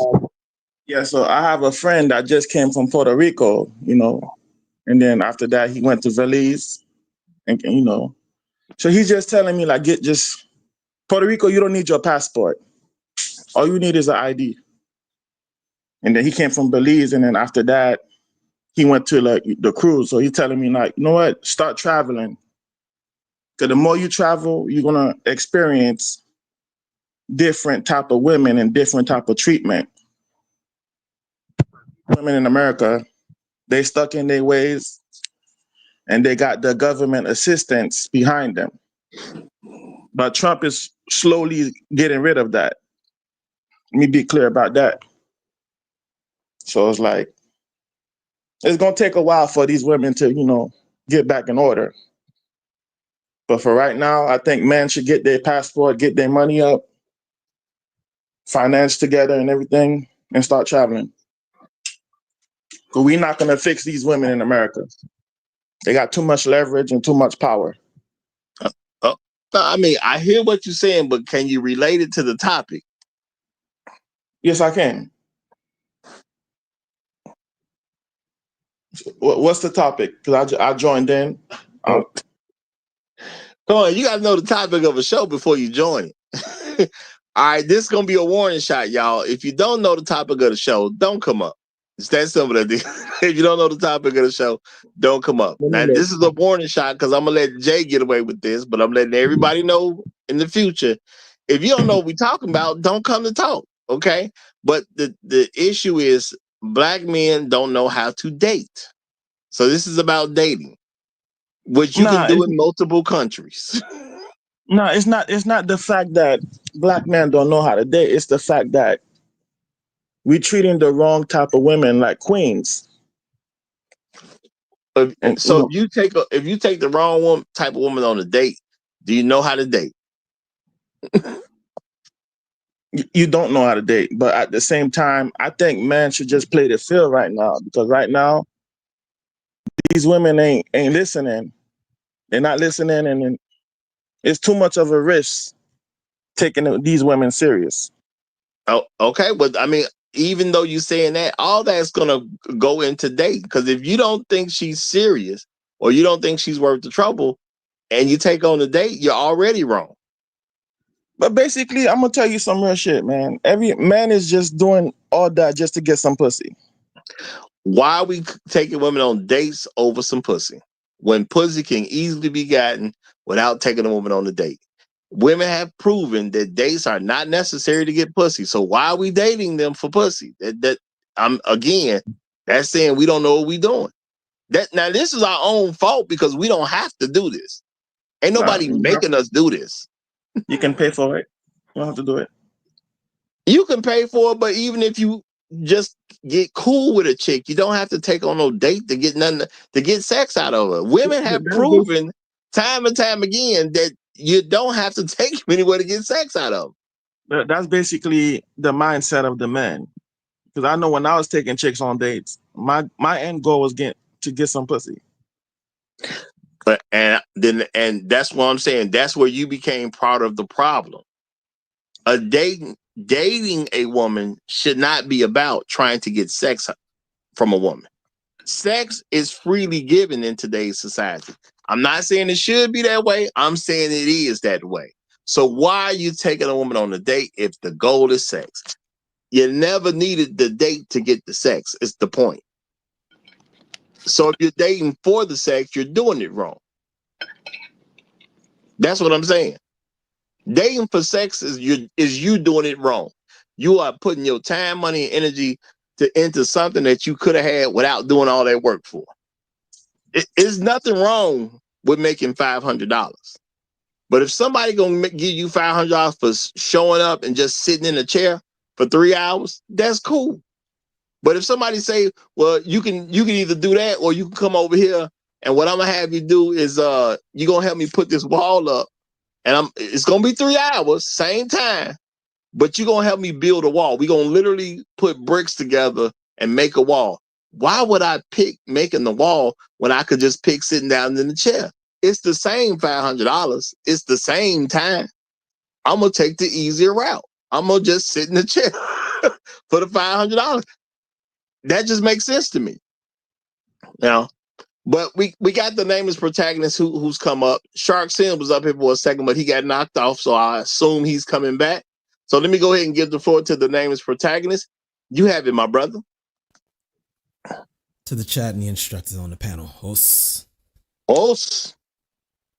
So, Roger, I'm going to frame this as benevolent pushback. And I like to spar with you to sharpen this conversation a little bit. And maybe it deserves a separate topic, but I think it's a correlate to what you're describing here. I want to make it clear, firstly, I understand the exact point you're saying. So I'm not here to play obtuse. I get exactly what you mean when you say that. Just so that's understood out the gate. No problem. It's no problem. Okay, cool. I just want to make sure that was clear before I continue.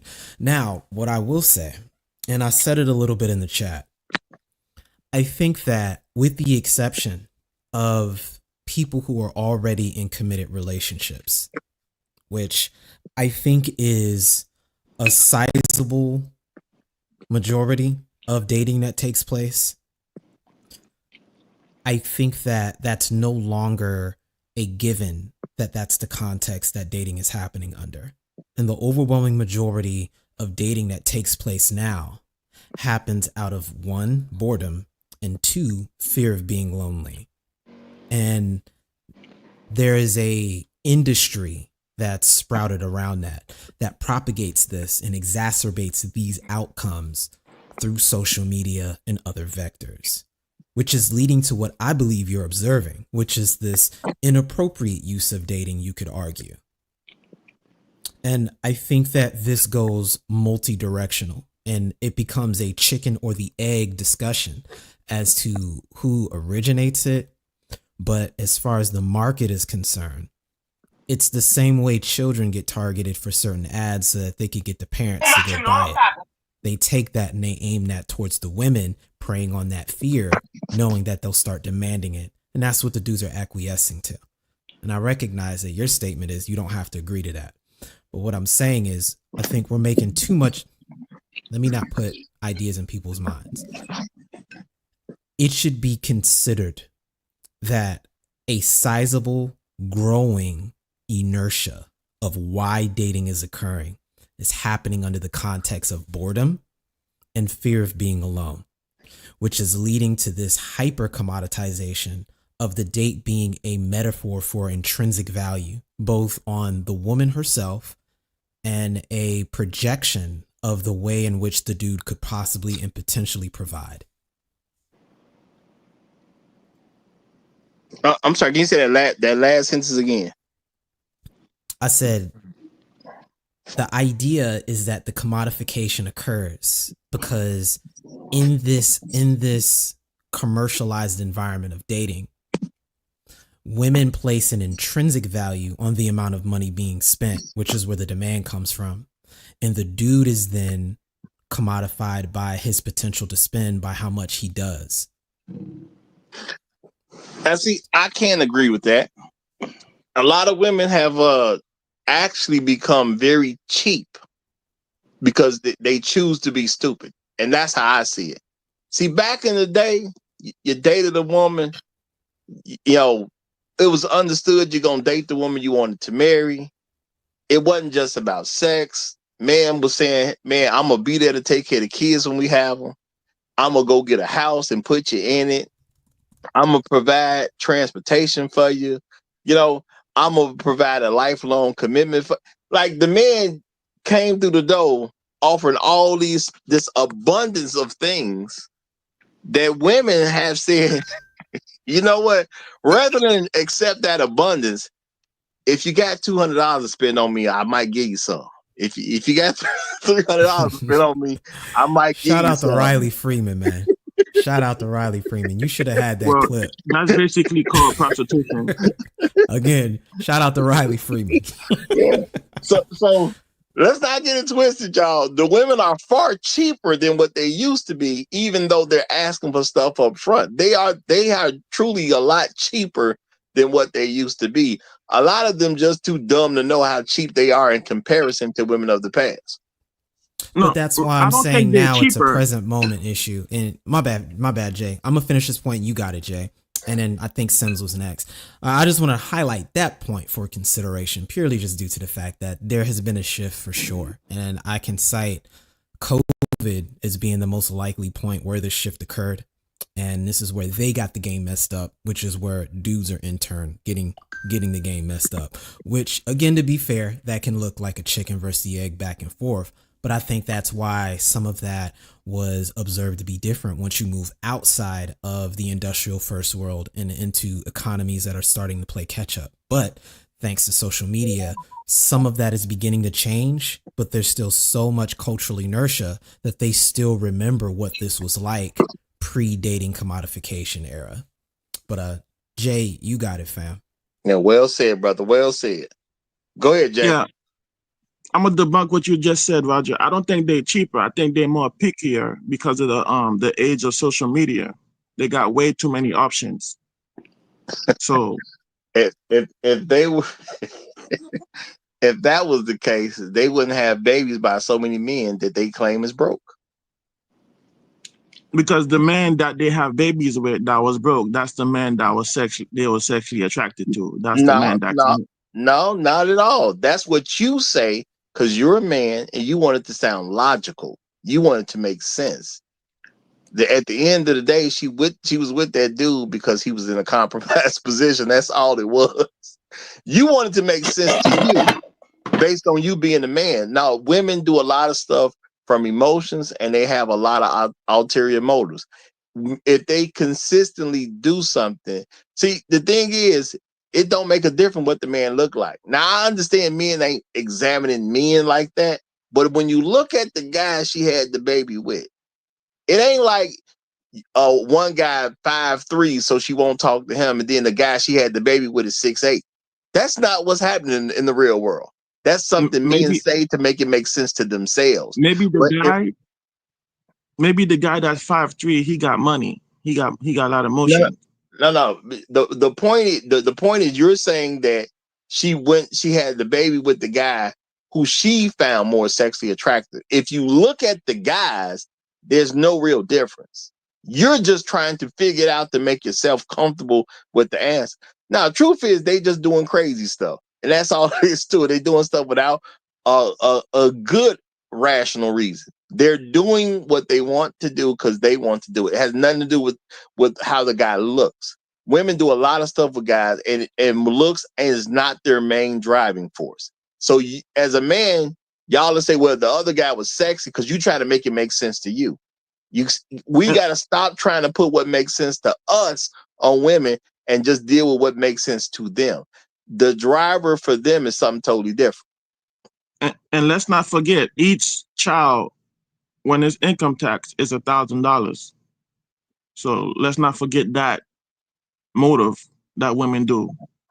Some of these kids are used as pawns, like government assistance. They don't want and these kids.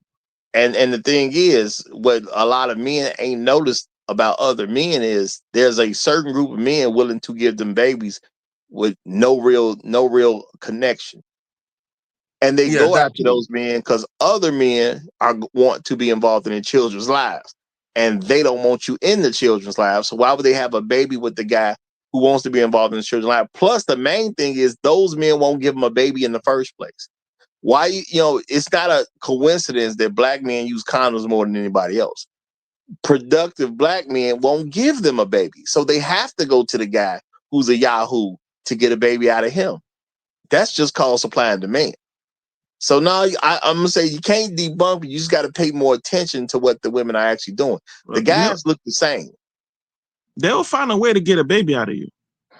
They'll find a way to get a baby out of some men. Most men, they can't even get a baby out of, period, at this point. That's why you got more than 54% of black men with no children. They can't get a baby out of them because we don't like them like that. That's just reality at the end of the day.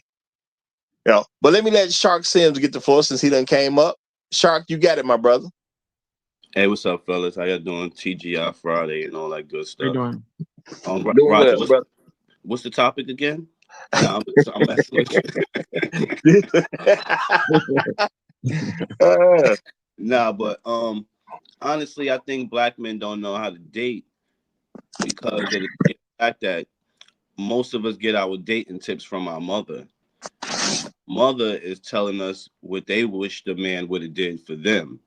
So they'll hit you with, take her out to a nice restaurant and, bring her flowers.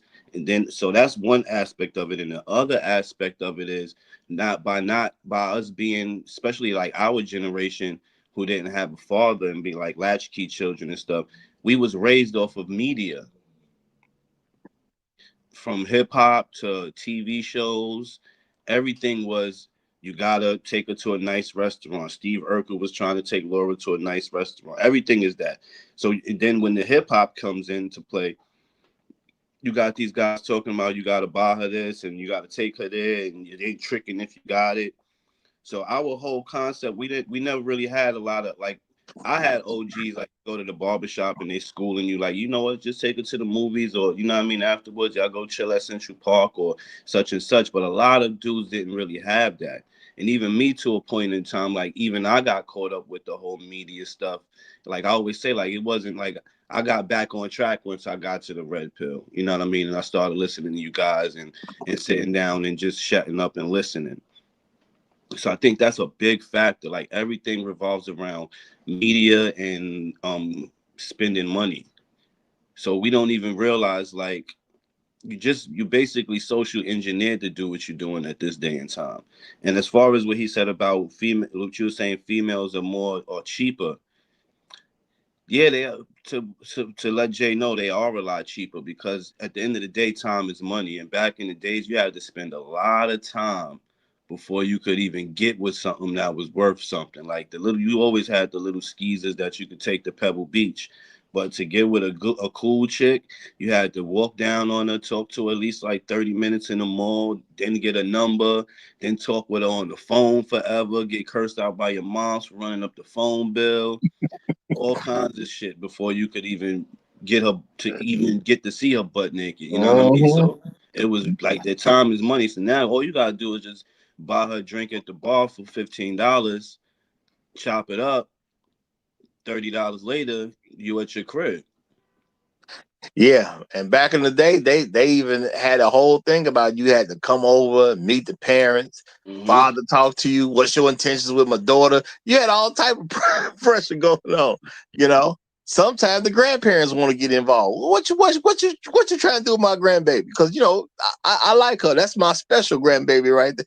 It's all type of stuff you had, and if you didn't have a plan to get her a house, they wasn't trying to talk to you at the end of the day. Screw what she's talking about. You don't know how to get her a house. You ain't allowed to talk to her no more. I don't care what she say about it. A lot of stuff changed, man. So yeah, they're a lot cheaper than what they used to be. They just don't get it because a lot of people they don't understand the money game. That when it comes to this stuff, they just don't understand the money game. And at the end of the day, but this is all their own fault because they should understand it. That's on them that they don't know. As I've said before, y'all, when y'all 18, even though it's an unfair thing, you're supposed to know everything you need to know about life at 18. Why? Because that's when you're considered an adult. Now, are you going to know everything? Absolutely not. But then that's why you got to accept that life just ain't fair. It is what it is. And, you know, Can I say something? Go ahead. I'm not going to lie to you. My parents didn't teach me, especially my dad or my mom. They didn't teach me about women. I had to learn on my own. Yeah, my mom. I don't think. Well, I'm a single parent child, and I realized as I got older, women ain't never going to tell you about women because then they're going to be telling you about themselves. You know. Yeah. So I realized, all right, because my mom didn't teach me shit about women neither. Like, she was telling me to bring flowers, treat them nice, and everything. And yeah. Now I gotta say, shout out to Mr. Suge to you because he hit me with the $5.57 on the Cash App. Appreciate you big time, my brother. Appreciate you big time. And shout out to you for the Trail Bentley tax. And I'm gonna say this: one of the main issues we got is that you aren't taught that you're important.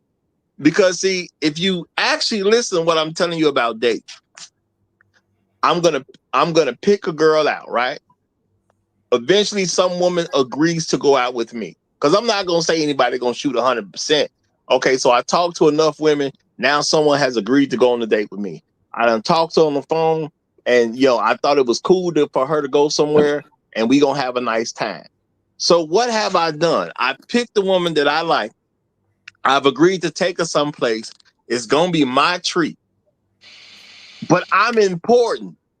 So because I'm important and I'm paying for this, we're going to do the things that I like to do so I can guarantee that I have a good time. I want her to have a nice experience, but what if we're just worlds apart? She may not like anything that I like. She may not have the greatest experience. She may want to go home and never see me again, which is absolutely fine. But I'm still supposed to have a good time because I'm paying for it. I'm supposed to pay to do things I want to do. That's just the real world. If she doesn't enjoy my world and doesn't want to be a part of my world, I have to accept that as a man. But why would I show her somebody else's world that ain't mine because I'm trying to impress her, and then it just takes me 6 months or take us 6 months to figure out we really don't even like each other? That's a good waste of my time and a great waste of my money. And you gotta remember too, they might not even experience the stuff that you like. So they might not even like the stuff that you like, but they don't like it because they never experienced it. And then you take her to the rodeo, and now she like, oh shit, yeah, I mess with this. I like this. You know what I mean? Like I've realized in my understanding like how to do the thing. It's like I realize a lot of these women is used to or trying to be extra bougie. So I'll take them out to some fun shit like we going to the arcade. And you just open up that inner kid. You know what I mean? We all play Nintendo. And now we in there in the arcade, shorty smiling. And now she like, yo, that was mad fun. I know, because you used to trying to be a desperate housewife of Atlanta with high heels on for 10 hours. And you just forgot how to have fun. Or just take her to the local bar that you know everybody at. And y'all always cracking jokes. Now she's sitting there like, yo, you just got to take them out of that element that they trying to be in. They not even comfortable in the element they're trying to be in because most of us don't even come from that. Well said. Well said. I got to say shout out real quick to my main man, Floyd Thompson, who came through with the Cash App. He says, hashtag long live the habitual line steppers, hashtag Floyd's dating tax. And he gave me $5.67. So I'm assuming you was trying to put the 57-cent Trail Bentley tax on there. And I do appreciate that. But it looks like you hit a 6 instead of a 5, so I got an extra dime out the deal. But I'm gonna take that dime. It all counts, y'all. It all counts. You get enough dimes, you got $1. So shout out to you, Floyd, for that extra dime. Appreciate you big time, my brother. Appreciate you big time. And let me turn the floor over to our good friend. Once they touch her, condoms are dirty. Go ahead, brother. Salute to you, Roger. Salute to the panel. Uh, the title has multiple meanings, and once you get into the higher levels of dating, you'll understand what that really means one day. But yeah, it's a real deep saying. I'm gonna have to push back a little bit, Roger. I'm gonna say black men do know how to date. I'm gonna say the women don't know how to date because what's that good saying? No good deed goes unpunished. You see, when you treat people good, there's a price to pay, right? And since black men are decent human beings, right, we're always going to get the low end of the stick, especially in America, because back in the day, right, you take a girl out, and if she was really a woman, she would be demure, right? She will only eat half her food to show that she's ladylike, right? And she would wait till you order to see what was price acceptable, right? Because if a girl was raised right, when you'll ask her what would you like to eat, and she'll just like, oh, I'm looking, you'll go first, and then what you pick, she'll look at that price point and know, okay, well, I'm gonna order something at that price point or lower, and then when she eating, she doesn't have a steak in her mouth, right? She's gonna eat half and say she's full. But girls today is going to eat all of it and fart at the table, right? Then after she fart at the table, she gonna look at you. That's like even before she farts at the table, she gonna tell you right there, look, I like to eat. And as soon as she tells you to do that, you like, hold on, I need to go to the bathroom right quick. And run, nigga, run. Run, nigga, run like the slave catchers are there.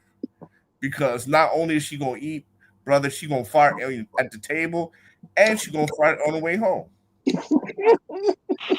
So I'm gonna say black women have lost that ladylike dating behavior, and that's not on us. That's on the mothers. And I pass the mic on that. So, and I'm just gonna leave it here, gentlemen. Right? And look. I'm gonna say, way to come into a room, brother. That's all I'm saying. Right though. Mother always come home with a dog. Can I say something? Hold on. Let me let my play. Please let me let my play. Look, and brothers, sometimes you're lucky that you get the fart because sometimes, especially if she wearing no underwear, she gets that peekaboo, and you get up and there's shit stains on your car seat. So brothers, be careful. I'm done. Now you're right though, hot sauce, because my mom used to always come home with a doggy bag or some shit. So like, yeah, but now they tear the whole plate up right in front of you and then poop, and you be like, what the fuck is that? I know it wasn't no door opening. Okay, y'all. I got Champ. All I'm saying, man, don't catch that dookie stain. That's all I'm gonna say. Don't catch that dookie. All right, I got Champ call for life here, y'all. Champ, you got it, my brother. That was funny. That was funny. But yeah. I'm gonna give you some game real quick. But here's my thing. When it comes to dating, it's hard, brothers. It really is because if you're going on a date, you got to first of all check their profile because some of these ladies who are single already got children and multiple baby mamas and everything else and all that, got children from other men and everything else, and then you're dealing with a woman who's been divorced and everything else, and then you going on a date with a woman who puts on their dating profile and all that type of stuff, but never tells people that they're separated and everything else. And that's a little dangerous thing to be with a woman who's separated, because if she's separated, she still got some feelings with that man, and you could get set up, getting shot up and everything, or get stabbed or beaten up and everything else. But anyway, but dating's hard. and everything. A lot of sisters, you know, want pasta and lobsters and everything else. Now, if you're like me and you live in a small town, Midwestern town and everything else, you know, you may end up finding a white woman and everything else. You know, she might be best above average and everything else. And, you know, take her out, take her to a nice little restaurant like Steak and Shake and all that, or, you know, Panera Bread, etc., and everything else. But you know, is she? Do you want to build a relation? You want to build a future with her and everything else?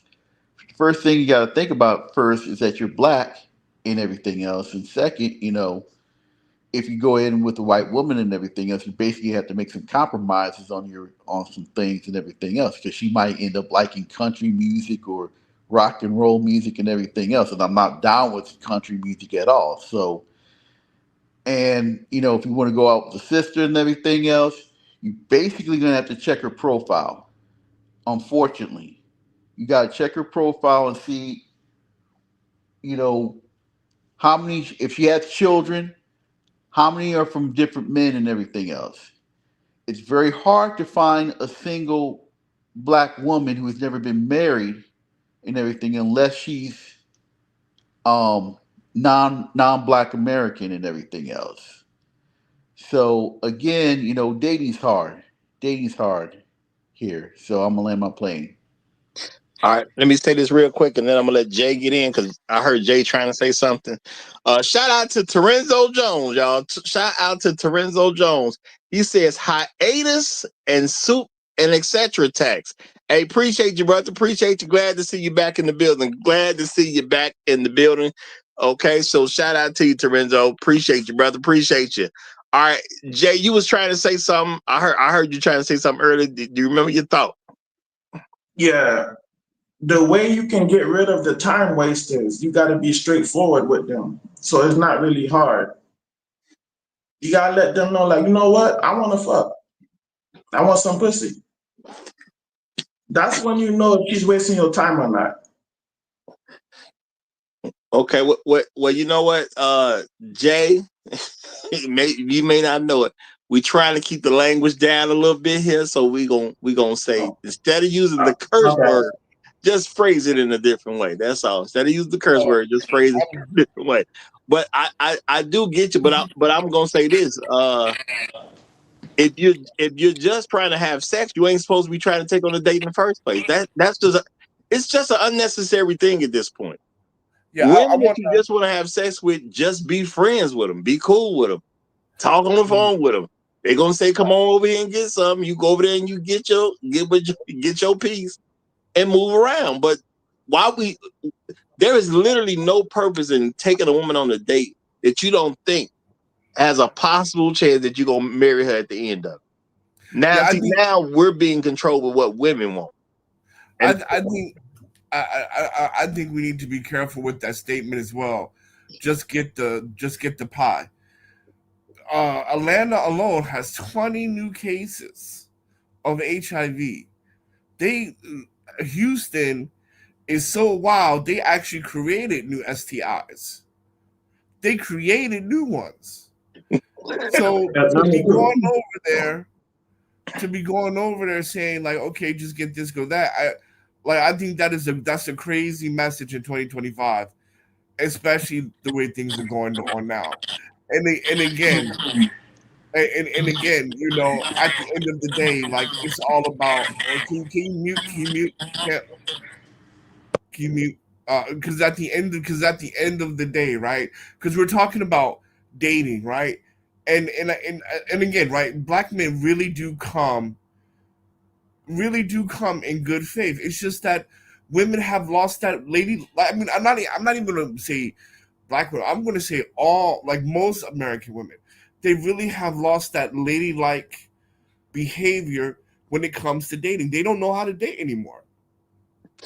now I'm Well, gonna say well, you the make some reason good. why is, you know, it's social engineering, and look what's being pushed, you know, to a lot of these ladies, both black and white women. You know, promiscuous lifestyle and everything else. That's what's being pushed to a lot of these women. you know, when you hear that type of stuff, you know, you wonder why we got a whole bunch of STDs in places in Houston, Atlanta, and unfortunately, right now, it's starting to happen in St. Louis. Well, this is why I'm saying that when it comes down to it, the issue that a lot of the problems in dating is because men don't control it the way they're supposed to. You're paying for it, so you should be in control. Now, again, if all you're looking for is sex, just be honest about that with a woman, and y'all do you. That's not even supposed to be a part of the dating world. You are literally wasting your money to date a woman so you can get sex. They're not even asking for dates to get sex. So why are you giving it to them in the first place? Dating is supposed to be what men determine is for. Unfortunately, men have been told you don't get to make no decision, and a lot of us are falling for it. No, the date is so I can see if you're what I want. I don't. That's why I don't take into account where she wants to go. When she wants to go to a specific place, she can treat me to that specific place. I don't know where she want to go. Okay, I don't care how expensive it is or inexpensive it is. If she wants to do it, she can treat me to do it. Now the thing is, as a man, is it okay for my woman to treat me from time to time? Yes, because I'm valuable. But a lot of men, we're not accustomed to us being valuable. We don't think in the mindset of we are actually valuable. I'm valuable. If I'm taking you on a date, I'm seeing if I'm going to end up with you for a lifetime. I'm going to end up doing a whole lot for you. I'm actually valuable. But if you can't see value in yourself, it's hard for you to operate as a man who has value. So everything is about her. But I don't know about that, Roger. I think it's a 50-50 thing. Because like I agree, like today, if you find a woman interesting, just do the coffee date or walk in the park, right? Because you got to vet her. But if you once you vet her and she seems to be okay, date 2. If she likes Cheesecake Factory, I don't see a problem with that, right? Taking her to the Cheesecake Factory because you know you want to show that you're interested. You want to, pursue court her, right? I don't really think there's anything wrong with that. What I think is wrong is when, she shows up with the friend and talking about, oh, I invited my friend because I was uncomfortable. Other than walking away, how else can you control that? Right? It's not up to you. Other than just walking away. But the thing is, the control is what you do with her in the first place. I personally am going to have a good time because we're going to do what I want to do. We're going to go where I want to go. So therefore, I'm not going to have a bad time anyway. I'm going to have fun. But say you're going to take her to the strip club for lemon pepper wings and Cristal. Okay, cool. That's going on the first date. Then she brings her friend. How can you control that other than walk away? I mean, the option to walk away is always there. I'm not saying it isn't, but the whole point of the date is for you to be forging a relationship with me. Anything other than that is a no-go. So I don't care about all that other stuff. You can't control that, right? If she brings a friend to the date or to wherever you want to go, right? That's out of your control. No, not necessarily. You can tell her to go away. You can. He said he's doing an event he wants to do anyway. So maybe he's from the 90s. This is what we were taught. You don't conform your date around what the woman wants. You end up just saying like, this is what we want to do. And if you want to, I haven't even finished. So how can I miss your point, sir? Because I'm saying that the whole. If I haven't finished, then if I haven't finished. Okay, go ahead. Thank you. Okay, so he was saying that this is what we did back in the day is you don't let a woman pick the date. You pick the date, and if the date sucks, no matter what, you're still going to have it. What did you want to say, sir? I haven't said shit. I'm listening. That wasn't nobody saying something. Go ahead. That was just somebody making a noise. Go ahead. Okay, my fault. Because no matter what, if the date sucks, you're at something that you enjoy anyway. So you're not even really focused so much on her. If you're having a good time and y'all vibing, then great. But You're always supposed to pick something that you enjoy. And what happened is a lot of men, if you don't have the value that the women really want, you overcompensate and try to acquiesce to them. Like, oh, what do you want to do? Where do you want to go? And men who have kind of either had the personality or had the game or had whatever the confidence, they knew that you don't do that with women because they're going to finesse you. So you always pick your date. And if she wants to be around you and enjoy it, then great. If she doesn't, it doesn't matter, because at this place anyway, you'll probably be able to talk to another woman if she's not with you. And that's why back in the day, men didn't really acquiesce and let women pick the dates. And, oh, what place do you want to go eat at? The only men who did that were the men that the women really didn't want. And those men did that because they had to convince the women to come out with them in the first place. Well, I'm not going to say that was the reason. There's been a lot of training toward men on what we're supposed to do on behalf of the women. And I believe that's where it really comes from. But the thing is this. Was that from women or other men? Was that from women or other men? So hold on. Because again, so again, my point still stands. You go to wherever you want to go, and her friend shows up. You have no control over that place. But you do have control of telling her I didn't tell you to bring your friend. I'm not you and your friend. I'll get another chick to come with me. That's okay. Fine, but the point still stands. No. Okay. You are presenting something that very much could happen, especially in today's world where people gonna tell. There will be some women who will tell their friends where they're going. So this could happen. And the thing is, it does happen. Yeah, I'm not arguing that. But the thing is, it's just on how you gonna handle it as a man. Because at the end of the day, I mean, if you want to have your friend, quote unquote, join the date, that's fine. But now I'm dating both of y'all. That's one approach you can do. You can get upset and tell her, your friend can't sit with us. If you just want your friend here for your safety, she can sit in the next booth or something like that. Or she can sit over there on one of these other tables. You can take that approach too. Because she just want to keep an eye on her friend and make sure nothing bad happens to her friend. I can respect a woman doing something like that. At the end of the day, they do have safety concerns. So I'm not really tripping about something like that. That don't mean you got to be sitting at the table with me. Now, when it comes to paying for stuff, okay, well, we having a dinner and now you want me to pay for your friend. I'm going to let it be known whether if I'm paying for your friend, understand I'm dating both of y'all at this point. So I got to see if she cool with that, because I'm not paying but for my date. Now, if both of them are my date and you can't trip about anything got to do with your friend, that's cool too. It is what it is at that point. You know what I'm saying? So you got to make sure there's a separation of what you're there for. I'm there to date somebody. If I'm paying for two, I'm dating two people. That's me. See, I would switch. She already brought her dates. That means, okay, well, you and your friend, y'all here on a date. Y'all pay for each other. I'm paying for myself. I wouldn't even pay for her. I would pay for her if she came alone. But if she brought a friend, then I'm like, okay, you brought your date. You and her take care of each other. I'm paying for my shit. I mean, you got different. That's another option you could take. It's about what option you want to choose in that matter. Now, my thing is, I can understand a woman likes me, but she's doing something for a safety reason. For a safety reason, it is not required for me to pay for the other woman that showed up, the third party that showed up, or the third wheel, I should say, that showed up. You wouldn't even be. It shouldn't even be in your thought process for me to pay for her. And then again, she shouldn't be sitting at the table with us if we sitting down at a meal. She should just be at a different table. She can eat a meal and keep an eye on her friend and make sure nothing bad happens to her friend. And for a safety concern, I can totally understand that. But if you want to see that, have you looked at this like a blind? Was this like a blind date? Because usually, yeah, go ahead. My fault. If she bring her friend to the date, that means she's not sexually attracted to you. So you basically, at that point, you should leave. If she ever bring a friend to a date, just leave. Yeah, just leave. I would say no. Some women got traumas. I mean, there's been times that I've had women with dates. Hold on. That's a legitimate option. You can choose to just leave. The point is, the man is supposed to be getting what he wants out the deal. That my thing is this: you may have another friend who come there, and I may find her attractive.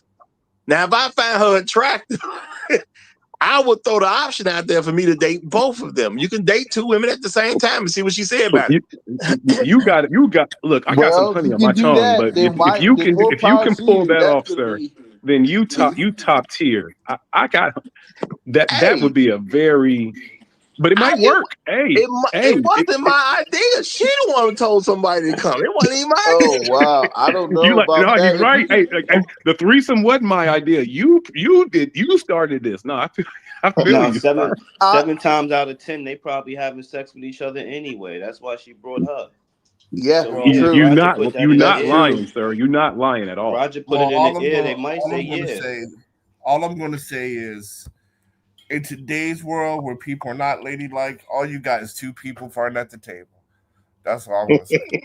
Yeah, that's true. That's true. I mean, if you could date two women in one day, more power to you and everything else. I hope you got But enough what if it's like money. the fat, ugly friend?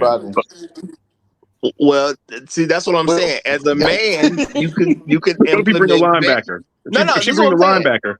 Okay. As a man, you can implement barriers. You can have a friend there for your safety, but I may insist she must sit at a different table.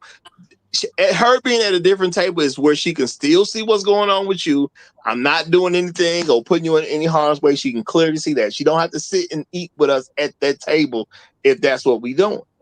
Because I'm not dating her. And if she's not attracted to me, what's gonna make me want to pay for her? Nothing. So that's not gonna happen at the end of the day. I can respect the woman's safety concerns because I got to look at it from their point of view too. Yeah, she don't want to end up getting kidnapped. She don't want to end up getting killed. Maybe she's paranoid. She doesn't listen to a lot of dumb stuff and from other women have said. I can accept all that at the end of the day. But what we not gonna do is put us in a position where I'm not having a good time. That's what we not gonna do. Okay. That's not an option. And to avoid yourself being embarrassed, like the young man in that second clip Roger presented, like if she touched the dick, if she touched the condom, it's dirty. Said, yo, you got to take them on a walk in the park, something simple to vet them, so you know, like, all right, she got a little bit of class with her, she got a little cool. Yeah, maybe I can take her to a cool restaurant that I want to go to. Still, and then it's still you want to go there, that I want to go to, and I've been scoping out. But that's what happened with Homeboy in that clip. Just being thirsty to impress a female, and come to find out she wasn't even everything you thought. Just because she had a little silk dress and a good part in her weave, he thought that was the thing. And it's like, yeah, that's what you get. Yeah, exactly. Establishing chemistry should be free. We've all seen Half Baked, right? The movie. Yeah. Yeah. All right. Like, hey, he did it with $8.44. I mean, if a woman's really digging you, then you're establishing chemistry is damn near free. It's an equal exchange. Now, if you're trying to finesse, if you know that she ain't like, and you're trying to like, I'm just trying to get in and get out, then there's no chemistry has been established. Then you might overpay to try to just get what you want. And the same is vice versa. If she really don't have no chemistry with you, she's like, well, I want to go to this spot because I actually never like. It's not about you anymore. It's about the spot. That's why you always have to remember. And like, establishing chemistry should not be something expensive. Establishing chemistry should be literally, yo, we chopping it up, conversation. I'm trying to see if you can make me laugh. I'm trying to see if I'm making you laugh. Like, that's what the first and second date kind of should be. But what you're not taking into account, in 2025, men are super on sex overdrive. And everything men do right now is about sex. And the bad part about it is women have caught on to it. Like, women now just tell, I know, what could you offer a man? Well, sex. Well, every picture they take, their butt is the first thing in the picture. So they already understand how you've been sexually overcharged from society. And that's why you got dudes thinking that they need $50 to take a chick to the ice cream parlor. You know what I mean? But actually men have a good point. But they checked out because, like, what is it, like 50% of men no longer wish to have a relationship with women. You see women all over TikTok talking about, niggas ain't looking at them. They won't approach them. They don't talk to them. Why men don't talk to them at the club and stuff. And they're going to this and that, speed dating, and men just kind of checked out. On a global scale, you're absolutely correct. Are we speaking about the black community?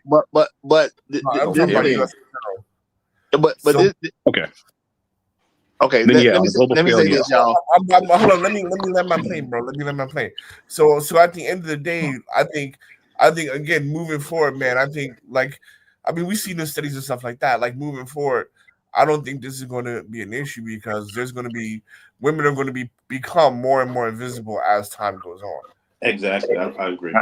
Now I'm gonna say this really? is the thing though. This is the thing. Yeah, they definitely becoming more and more invisible because men have other interests at this point. And they're not prioritizing women the way they used to. That is a trending thing, especially that amongst doesn't mean like videos and porn and whatnot. No, I'm not. Actually, No. women and spending money on women and going out are becoming invisible. I'm not.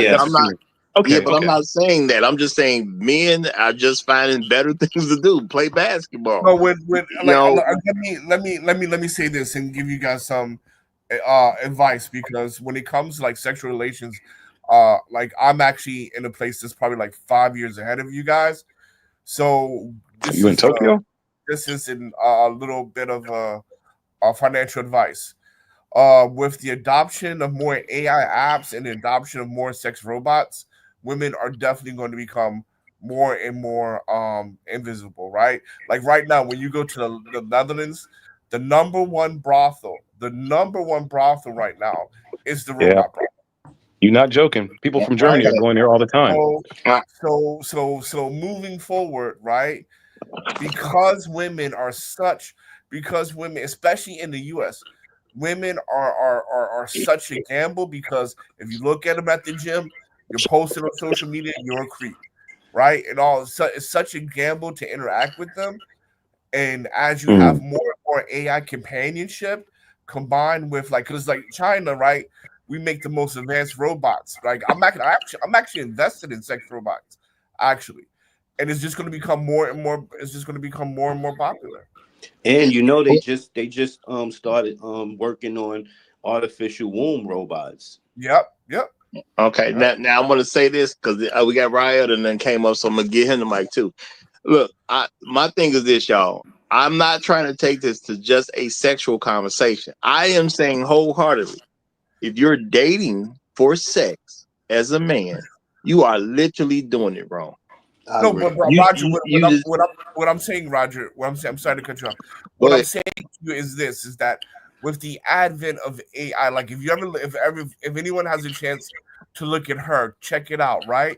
Because right now, with the advent of AI and AI apps, companionship is more going to be between people and AI than people and people. That's what I'm saying. No, because it's companionship without consequences. I'm not companionship without consequences. Yeah, right. And I'm not arguing against that. I'm not arguing against that. No, I'm just saying I'm not making it about sex. I'm making it about companionship and dating. The topic. Yeah, and that will seem normal to people because there is a thing about what people grow up with is normal to them. And I already seen. I told y'all I had it. Well, I'm having some issues, so I'm using an account that ain't premium because it's some stuff I got to get solved with YouTube. So I don't normally see a bunch of commercials, but because I am on this thing using it right now where the commercials come, boy, I've been seeing a whole lot of commercials about some AIs and all this other stuff.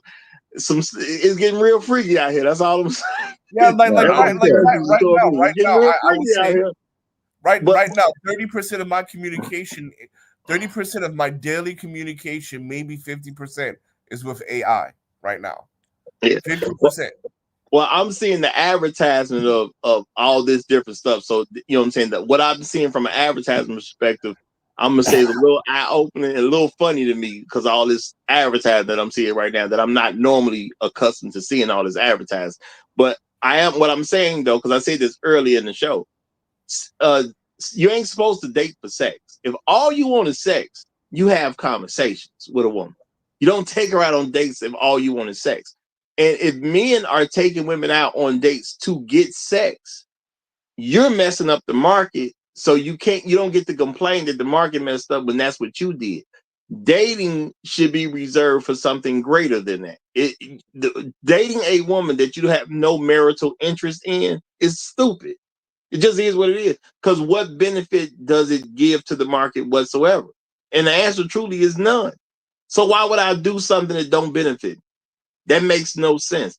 I call myself a smart man. I don't like to do stuff that doesn't benefit me. It don't benefit me from an individual standpoint, and it don't benefit me from a collective standpoint. So why do it?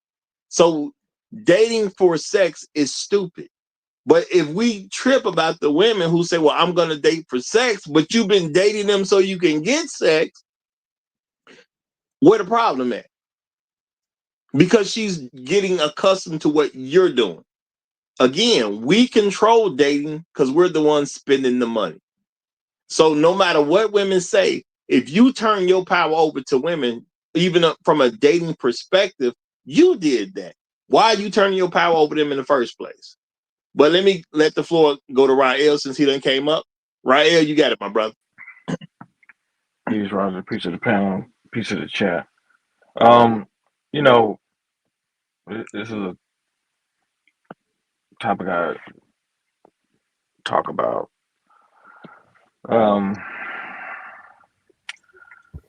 Dating is for sex. I mean, that's the whole purpose of dating. Courtship is for marriage purposes, and this is the problem that we're having in modern society because females have changed the rules in terms of mating. They mix the two in, and it's a way to trick guys into coming up out of resources when they know they have no intentions on ever being with those guys in a serious way in terms of marriage is concerned. So, for example, when you had a chaperone accompany you during the courtship process, it was typically somebody that was going to be in your own family. So it could have been your father, it could have been your mother, but somebody that was highly respected that was going to make sure you didn't, especially as a woman, you didn't have premarital sex with this particular person. Um, when females bring their friends on quote unquote dates, that shows that they bastardized the process because I'm not, I don't know all the men up here personally in terms of like, like meeting them in person. But when have females ever shown the propensity to know how to make good choices in men on their own? They typically don't. Females are not, I don't care if they're 40s and 50s, like most do not know how to make proper choices in men by themselves. This is the reason why they needed the fathers or their uncles or maybe older brothers, certain men who had the mindset of knowing how to talk to the particular man that they would come across to vet them and see if they were a good fit for them as a young woman. Um, Females' friends are the worst people to give advice to them on in terms of whether a guy is qualified. If females listen to their friends as far as qualified men, they will be turning down the best types of men for them and have them going to the worst types of men who they don't have any compatibility with. And this is what I say all the time. Physical attraction does not equate to compatibility. It's two different things. Like you can be very attracted to someone physically, but in terms of chemistry, I mean, it's not there. And so, especially when it relates to a female, like men, we're much more designed to know how to separate the physical. Like, yeah, we feel you physically, but if we ain't feeling you in the heart, like it ain't going there. So for me, it's really simple. The reality is, dating is for sex, courtship is for marriage, and you can't mix the two. Once you decide to engage in dating, especially as a female, you enter the dating market. If you ask any man, if every female you took out on a date said that no matter how many dates you take her on, she's not going to have sex with you, are men going to take women out on dates? Hell no.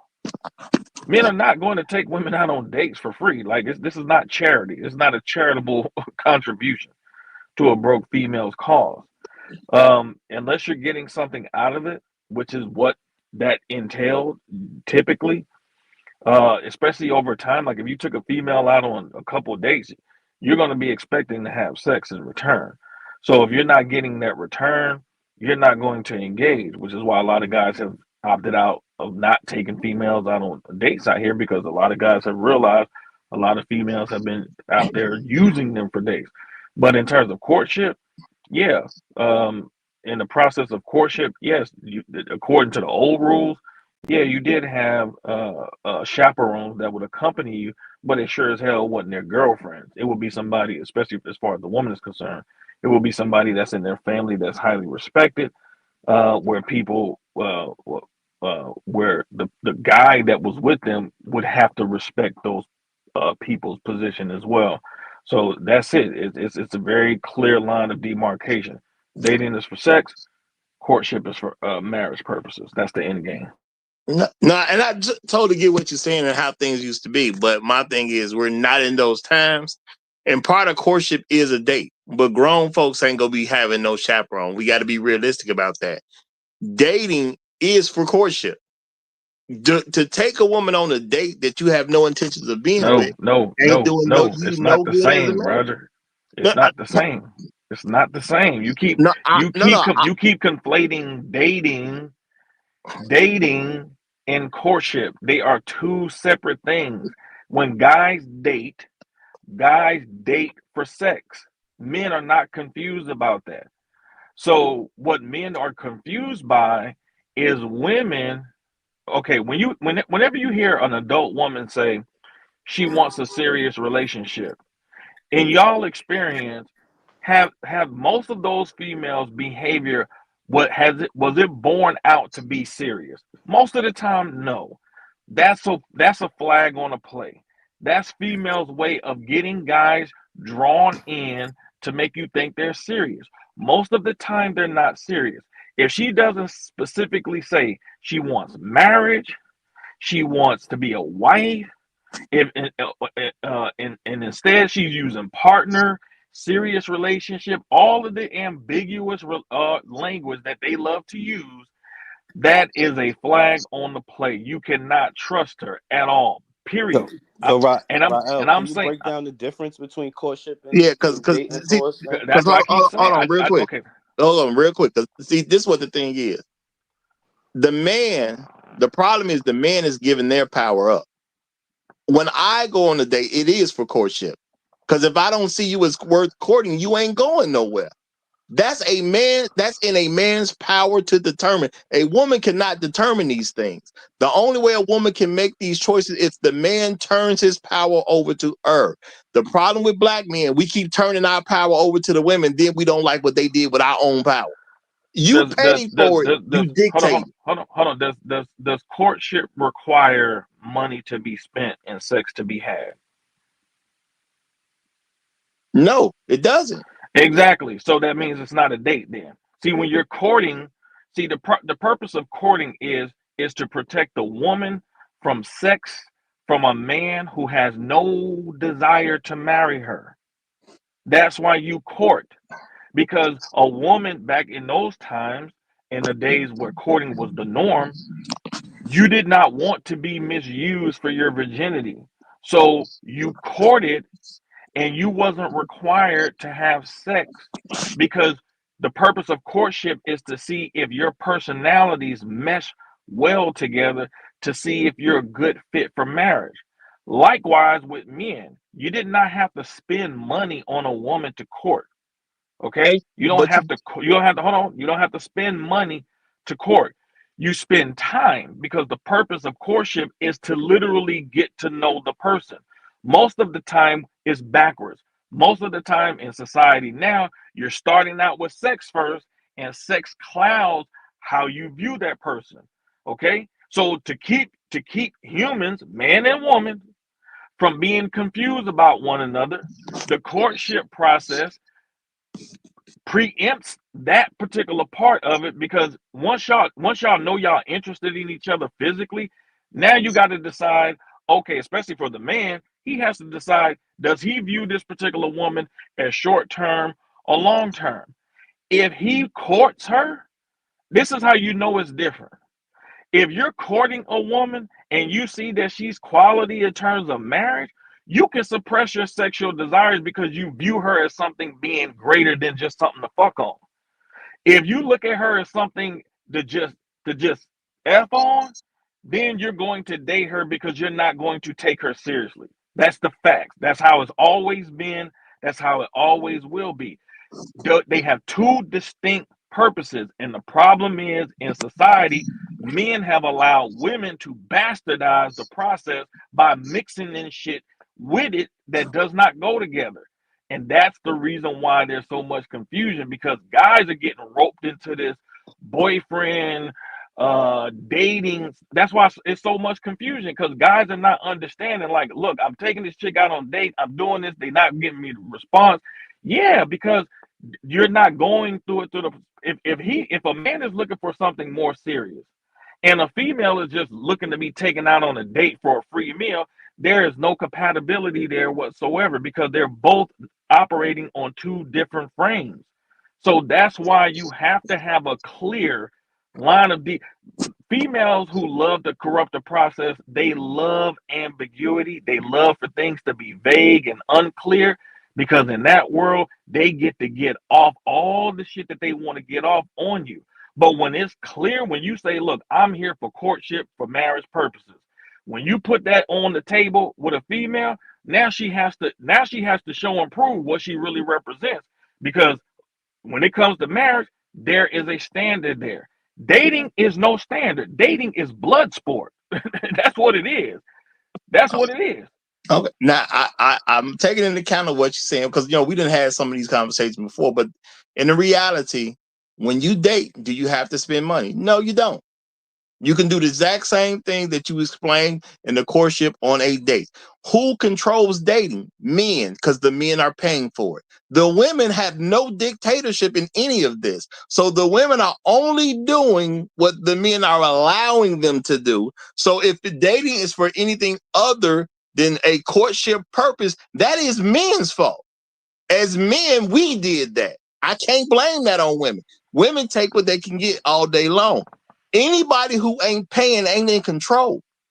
And that's just what it is. So what if dating became something other than the courtship that it was, that is 100% men's fault when men are paying for it. It's not what she said it is. It's what I say it is, because I'm paying for it. Now, the issue with the women have is they're not virgins anymore like they used to be. So yeah, men are expecting sex. And I don't see anything wrong with a man expecting sex from a woman who's not a virgin. She is being done a favor to even be considered. And men don't take it that way, as they should. I'm doing you a favor to still even be here. You're not a virgin. That I agree with. I agree with. I agree with that part for sure. Yeah. That's mercy. But I'm saying for men, because for men are the ones who make the choice and who they deem fit in terms of a wife. So it's incumbent upon the man to have an environment where there is clear lines of demarcation on what is what. And that's why there is a big difference. See, the thing is like we're in these modern times and we don't really understand how things evolve. It's not normal for you to just be able to go get access to a woman and just do whatever you want with her. That's not normal. It's been normalized, but that's not normal. Typically, you had to meet a father. You typically had to meet a father. So by definition, if you meeting females and ain't no father in the picture, guess what?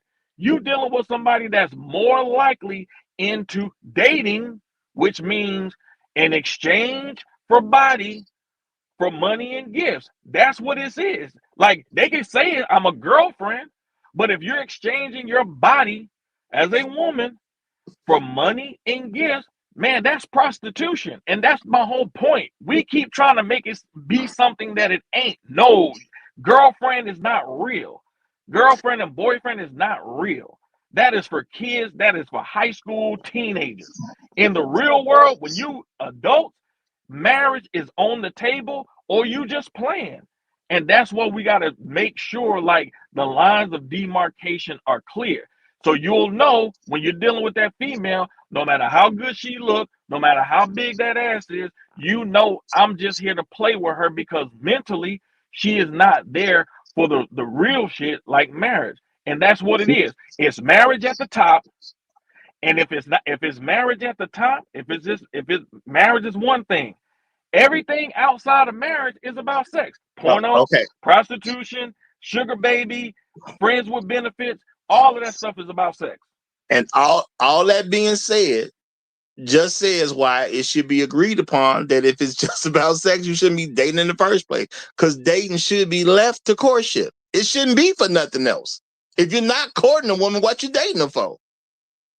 But men control that. So that's not something women are doing. We're doing that. And my thing is, if it needs to go back to the way it used to be, which is a better system, then we need to get on the process of making it what it was. Which means when I go on a date with a woman, I'm going on a date to court her. If I just want to have sex with her, there is no reason for me to take her anywhere. It's that simple at the end of the day, because that puts us more back on track. So that's why my point is black men don't know how to date because we not using it for the purpose that it was for. But Jado, I see you, brother. I'm about to let you get the mic. Go ahead, my brother. I see you just unmute. Go ahead. No, man. I was just chopping at the bit, man. Go ahead, brother. Hey, what up, Roger? Hey, what's up, Rael? What's up, Shark? Hey, I'm just my 2 cents, man. Hey, Rael, you dropping fire, bro. I don't give you. Yeah, that's exactly what I'm saying. I think it's a game that. And Roger, you're right too. It is men's fault. But the men are playing a game where they're lying to themselves and lying to others. Yep. It's a veneer for hoeing, man. It's a veneer for the woman being a hoe and the man being a whoremonger. And they're going through the ritual so they don't feel like that's what it is, but that's what it is. It's lying. Right. There's a whole bunch of lying, man. Right. That's what I'm saying. That's what we're pretending, man. We want to believe in the fact that, oh yeah, I'm a date. You know, these men, most of the time when these men are complaining and, oh man, I did this and she did this, they knew the broad wasn't worthy of marriage, man. They know that already. You know what I'm saying? So it's a game that it's like a psychological game, man. Mm-hmm. You know what I'm saying? To cover up, to pretend that what it is not what it is. You know what I'm saying? So that's all I'm gonna say, man. I appreciate you having me up, Ron. No, I get what you're saying, and I feel where Rael is coming from. And my thing is, who controls this stuff? Well, if the men paying for it, that means you in control. So you dictate what it is. I don't need if I'm not courting, what we dating for? Well, Roger, you're right. Roger, you're 100% right. I'm just saying the men are doing it because they enjoy the ritual. They want to go through the process when it's really about hoeing, but they want to pretend that it's not. The ritual kind of covers it up a little bit. Well, I'm saying we need to be braver as men. And if you just want some sex, just come on out your mouth and say it and call it what it is at the end of the day and stop trying to pretend it's something else. If we're not going to court, I just don't understand why I need to date you. I ain't never figured that out. I'll probably die before I figure that out. And I'm just not going to do it. You know what I'm saying? There's plenty of women that I've dealt with that we never went anywhere together. That's just what it is. So if the women ain't even requiring the date, why are we so eager to date them? And then we be trying to impress them on the date. What's the whole? I'm not going to even know you next year. Why am I trying to have this great impact in your life for this one particular night? I'm not going to know you next year. Because like they said, it's you just trying to, not you, but it's just a veil for hoeing. Like I'm trying to take on a date instead of trying to take on a date because you trying to take on a date and she's saying she want a man to spend money on her. Hey, how much that thing costs? No, but Shark, but hold on, Shark. You and I both know, you know what I'm saying? Like let's keep it 100. The real issue is that black men don't want to admit to themselves that they pay for pussy, dog. Exactly. They Ding ding can't ding ding handle that. ding ding They ding can't ding. handle that shit, bro. Cause it makes you see the reality of what it is, bro. That's what it is, bro. They do not want it to come off like that. A lot of black men want to believe that their game got them the draws. And that's the most naive, dumbest bullshit out here, bro. You cannot run game on a female who has already decided that she's open to having sex with you. You can't run game on that. Exactly. She's already made a choice. So the You know what I'm John saying? is coming. The John is coming off better than the average black man. Yes, absolutely, absolutely. What? And that's the problem. The John done gave her $40 to 100. I just be nice and say 40 to 100 bucks.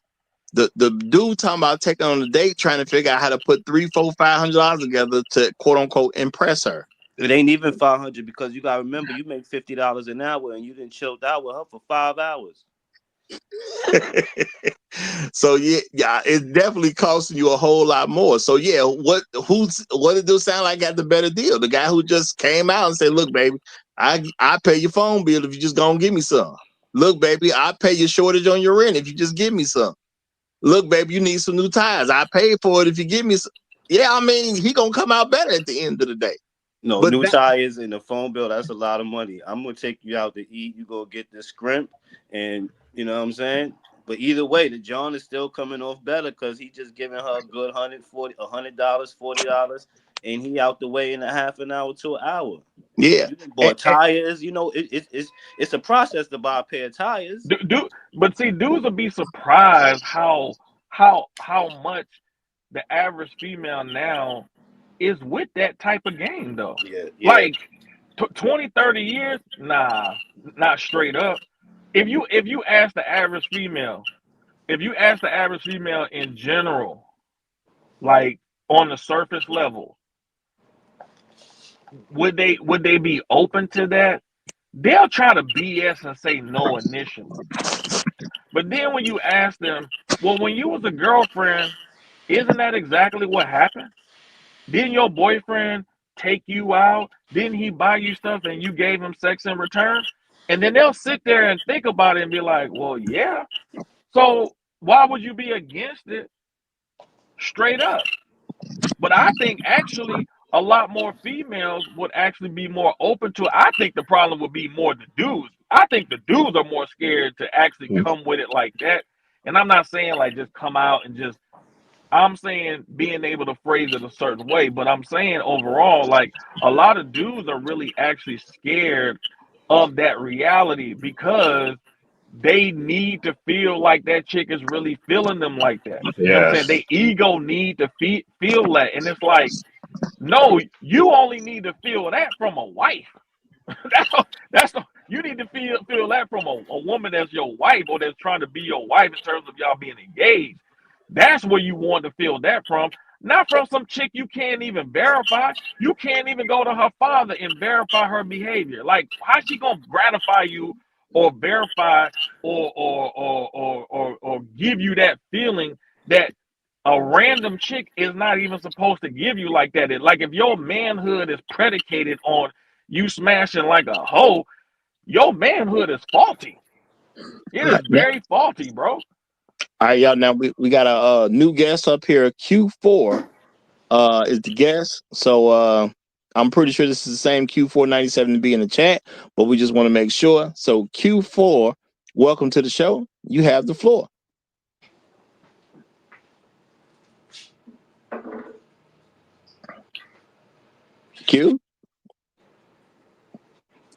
Q4, you got the floor. What's going on?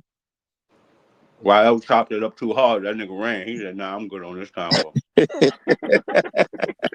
No, I think the conversation is good, and and I mentioned Rael in the beginning of the show because of some of the things that he had said, which he just kind of went into some of those things again. But this is my point of why the black men are doing it wrong. Because if we want something, we should be brave enough just to say what we want. If it's why are we doing all this pretending, and then we gonna have a complaint with how things are coming out because we've been pretending. My thing is we can't approach life like girls. We have to be in the real world. Right. We don't get Right. to be delusional. So since we're paying for everything, how can you tell me it's the woman's fault? You the one paid for it.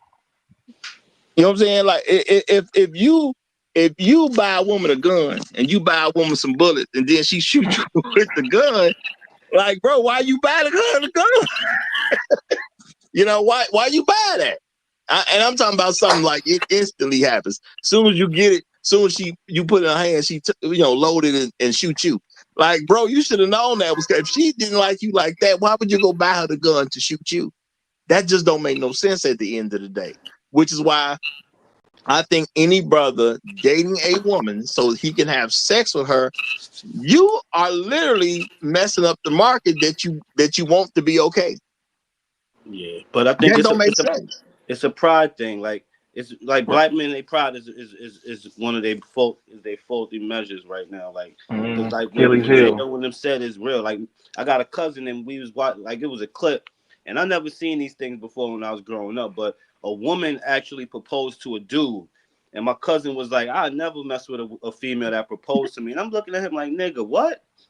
At least you know she want to be with you." Yeah, she does value you to do it, even though it's kind of embarrassing for a woman. At least she does value you. You know what I mean? I'm like, he like, nah, that's crazy. I'm like, bro, think about it. You out here trying to convince a chick to be your wife, and another chick just get down on the knee and propose to you. She definitely want to be with you if she doing that. You ain't even got to worry about divorce and all that. She is madly invested in you. But his pride couldn't let him say, I understand what you're saying, or you know what I'm saying, or yeah, okay, I could dig that. So we just got to figure that out as black men.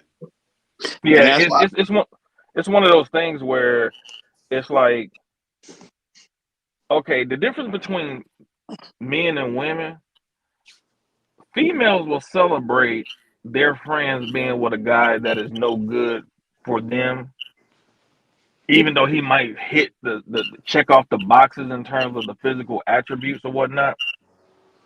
It is the complete opposite for dudes. Ain't none of us gonna sit there and let our homie just go into a meat grinder with a chick, man. Like we're gonna sit if our homie come to us and like, man, this chick, man, she just taking me through the ringer, man. She getting on my nerve, man. Blah blah blah blah blah. Man, we gonna be like, yo, I mean, I know you like that big ass and all, man, but hey, bro, every time I talk to you, man, you down, man. Your energy gone, bro. Before you start dealing with her, man, like your energy was always positive. Hey, bro, you might need to let that go. You know what I'm saying? And that's we know, like if you rational as a man, you know, really within in that first real conversation, because there's gonna be a point in time, like early, like when you're talking to when you meet a chick, when you have that first real conversation, and you really get the foundation of what this chick is about. You know, in that first real conversation with that chick, whether she's short term or potentially long term, you know, you're gonna have ample enough time in that conversation to see what her position is. Because most of these chicks, I mean, they'll get on podcasts and tell how grimy of a female they are. They have no like compunction about that. Like they'll do that. So in that first real conversation, especially as a grown man, like you will definitely see what she's about. Now, if you try to if you buy into your own self delusion and like, you know, yeah, I know she ain't really this, man, but you know, I can change her.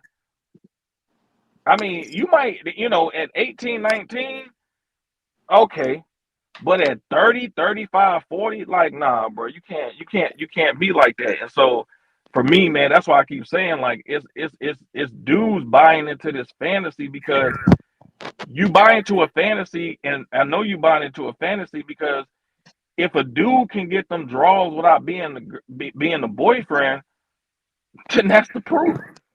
If a dude can get them draws without doing all that, then that shows you that being a boyfriend ain't nothing. That means you're a sucker. Because this dude didn't have to do that. He ain't had to do none of that stuff you did, and he got that, and she probably took some of the money she got from you and spent it on him too.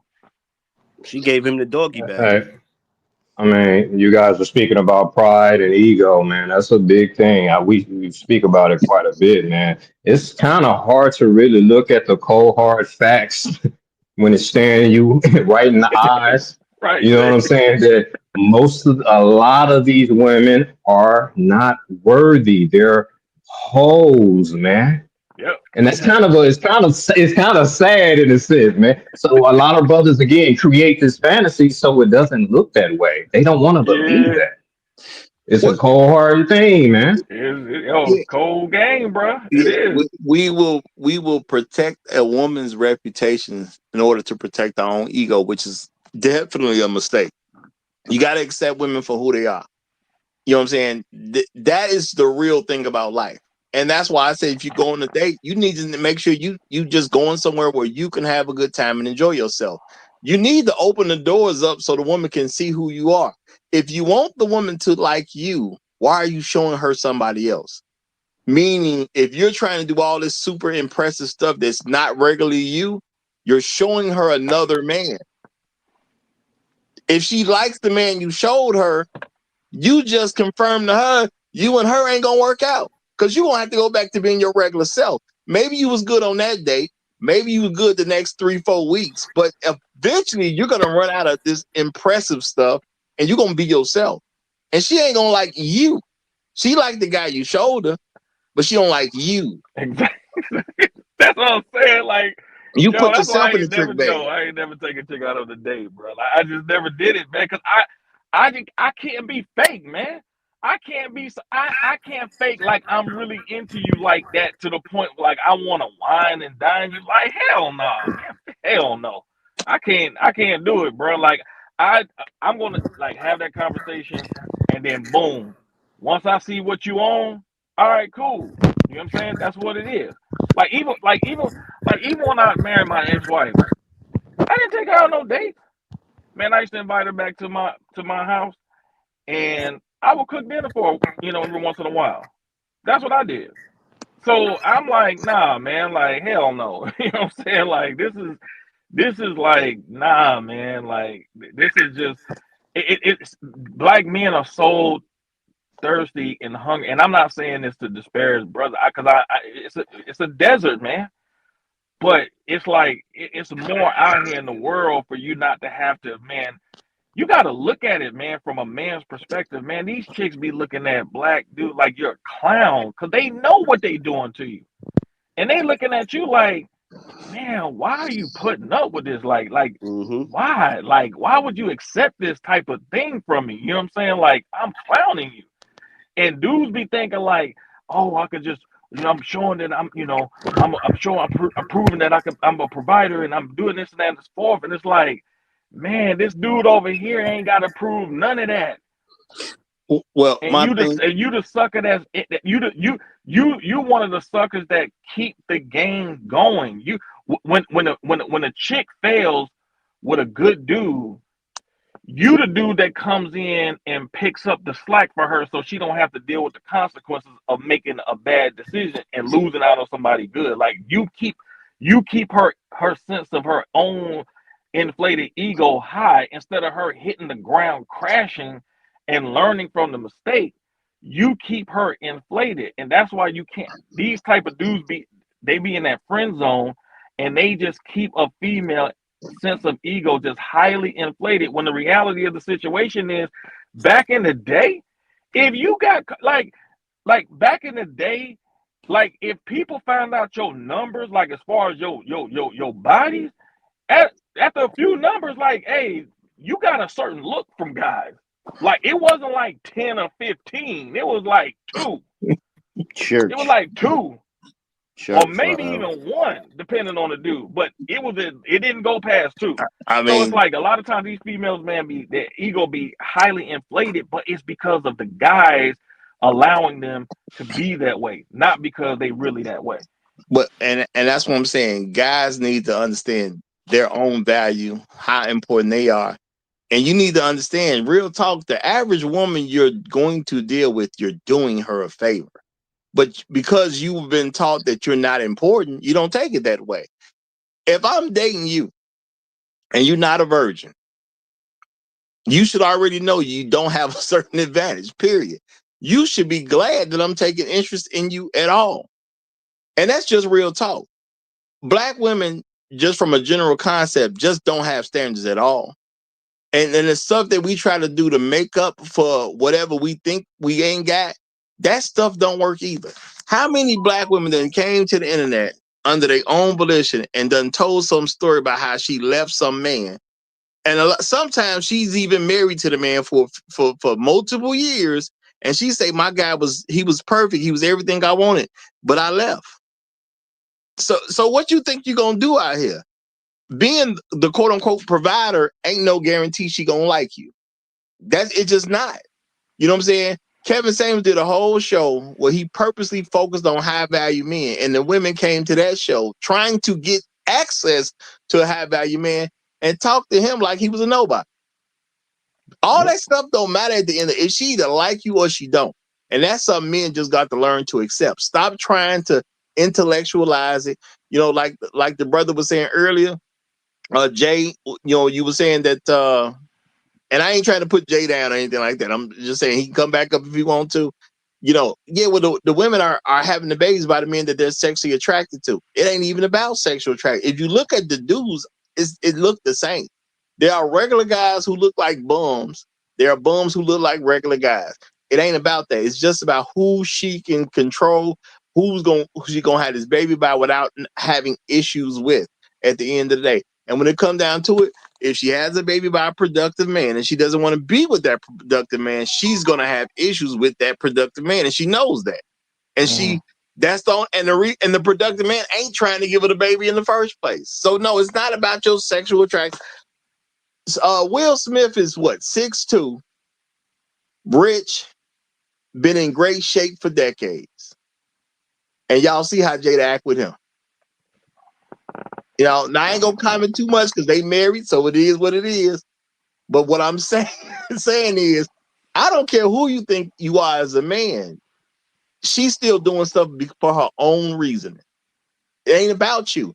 We like to get caught up in our egos and think because I'm this, she's gonna act this way. You literally hear men saying that. But if you just do this, she'll act this way. Nothing she do is because of you. She is a person. Everything she does is because of herself. And a lot of men can't accept that truth. My mama never acted away because of my dad. My mama was her own person.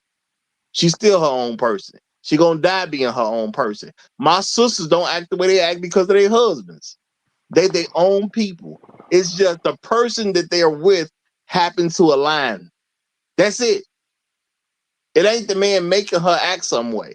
Guys say that because they want to stroke their own ego. Well, I did enough push-ups and I'm in enough great shape that she acting this way. Or I did this and I made enough money that she acting this way. See, that's you trying to do something with your own ego. They are who they are. You just got to find the one that actually likes you, that you actually like, and it fits together well. But that's why I'm saying, if we are taking women on dates to do anything but see a woman that we want to marry, that's our own fault because we paying for it. We giving up the time. We giving up the money. We giving up the energy. We the one talking to people talking about, what do you think she'll like? Well, I like this chick on my job. She like this. You think she'll like it? We the ones doing all this stuff. I can't blame the women for this. We can blame women for a lot. Don't get that twisted. We can blame her for trying to misuse the man that wants to take her on a date that she's not interested in. But at the end of the day, if you making all these preparations to impress some woman and you think I got to spend $900 to impress on the first date, she ain't the one that made you do it. That was your money. You spent it how you wanted to. So just accept that, hey, that's an L. I shouldn't do that again.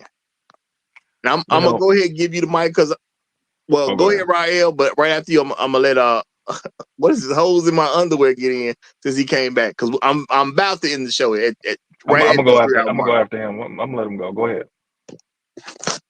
So I've been listening here, and again, like I said, it comes down to how she was trained, and I think Roger's spot on. It's about the woman, who she is. You can't change her, right? So if she's the type that's gonna invite her friend to the restaurant, is she the type that's gonna say, I'm gonna eat in front of the table? Is she the type that's going to do a doggy bag, whatever? At the end of the day, man, I mean, these are the women we're dealing with because it doesn't matter what you have. It's just who she is as a person. And niggas that got holes in their underwear can become fathers.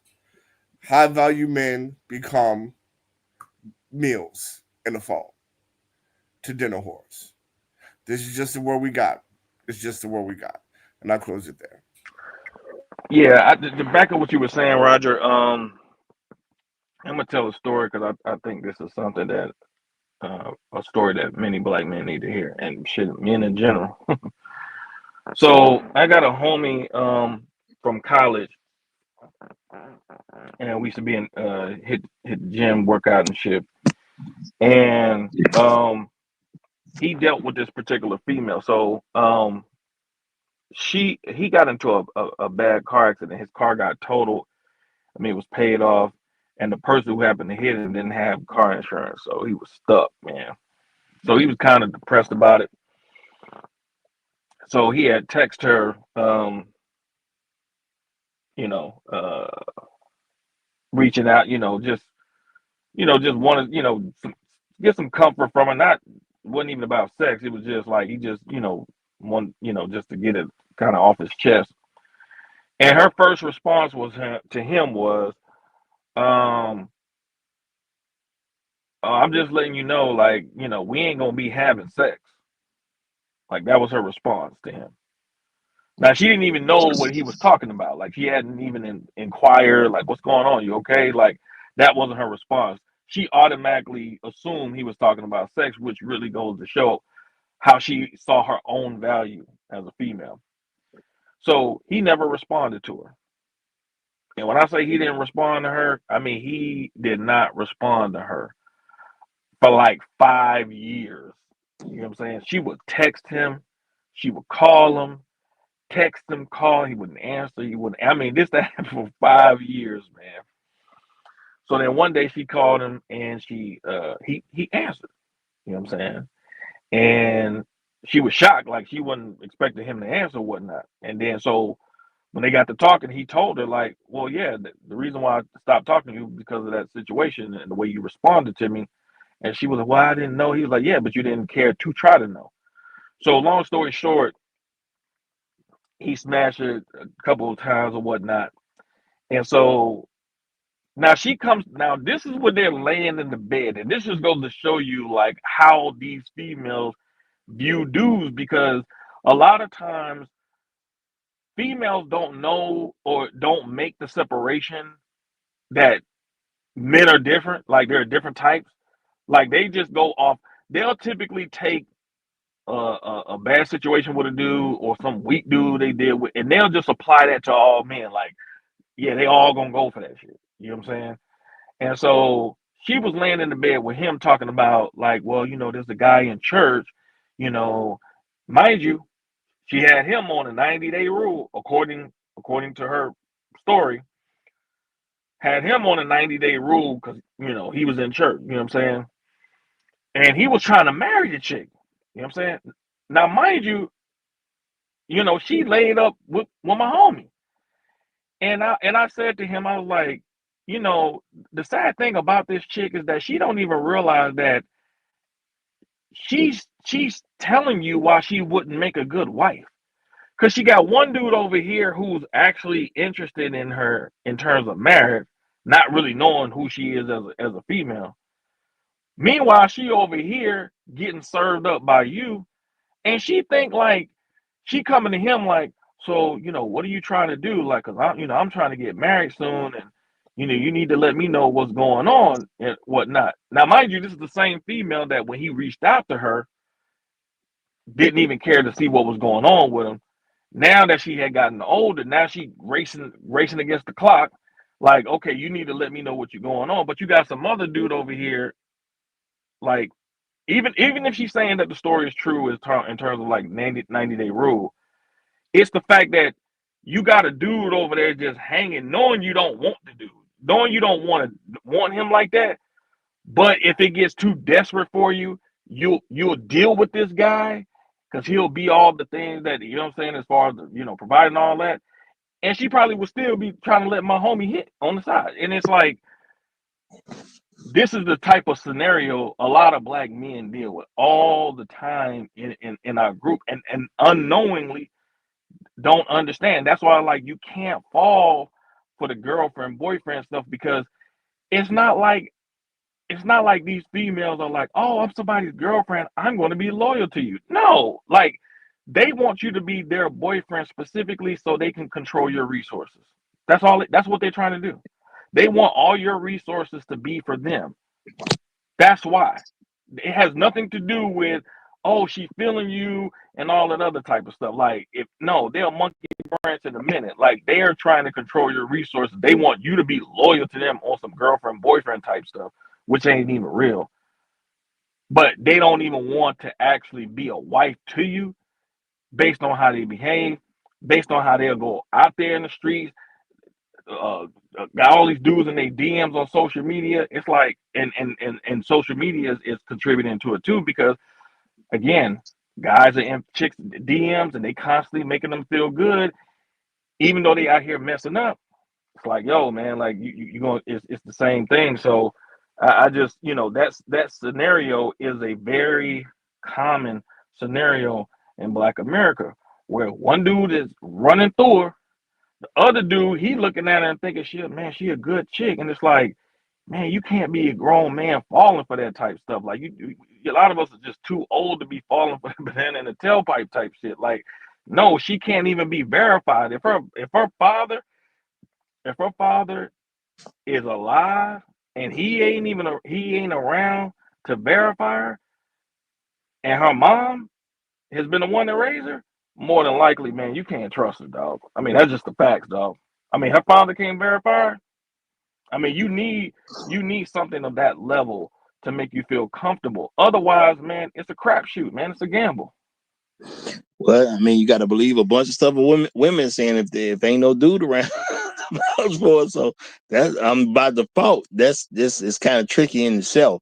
So y'all, but we are at the 3-hour mark. So I do want to close it down, and I'm just gonna say this, y'all. At the end of the day, we gotta fix what we want if we want it fixed. So when it comes to this whole dating thing, now I'm gonna say right now again, dating should be for courting. If you ain't using it for courting, why you doing it? And it don't take a date to get, if you after sex, it don't take a date to get it anyway. So why do it? That's you wasting your own money at that point. Now, that's one thing to waste another person's money. It's a different thing to waste your own money. I'm just saying.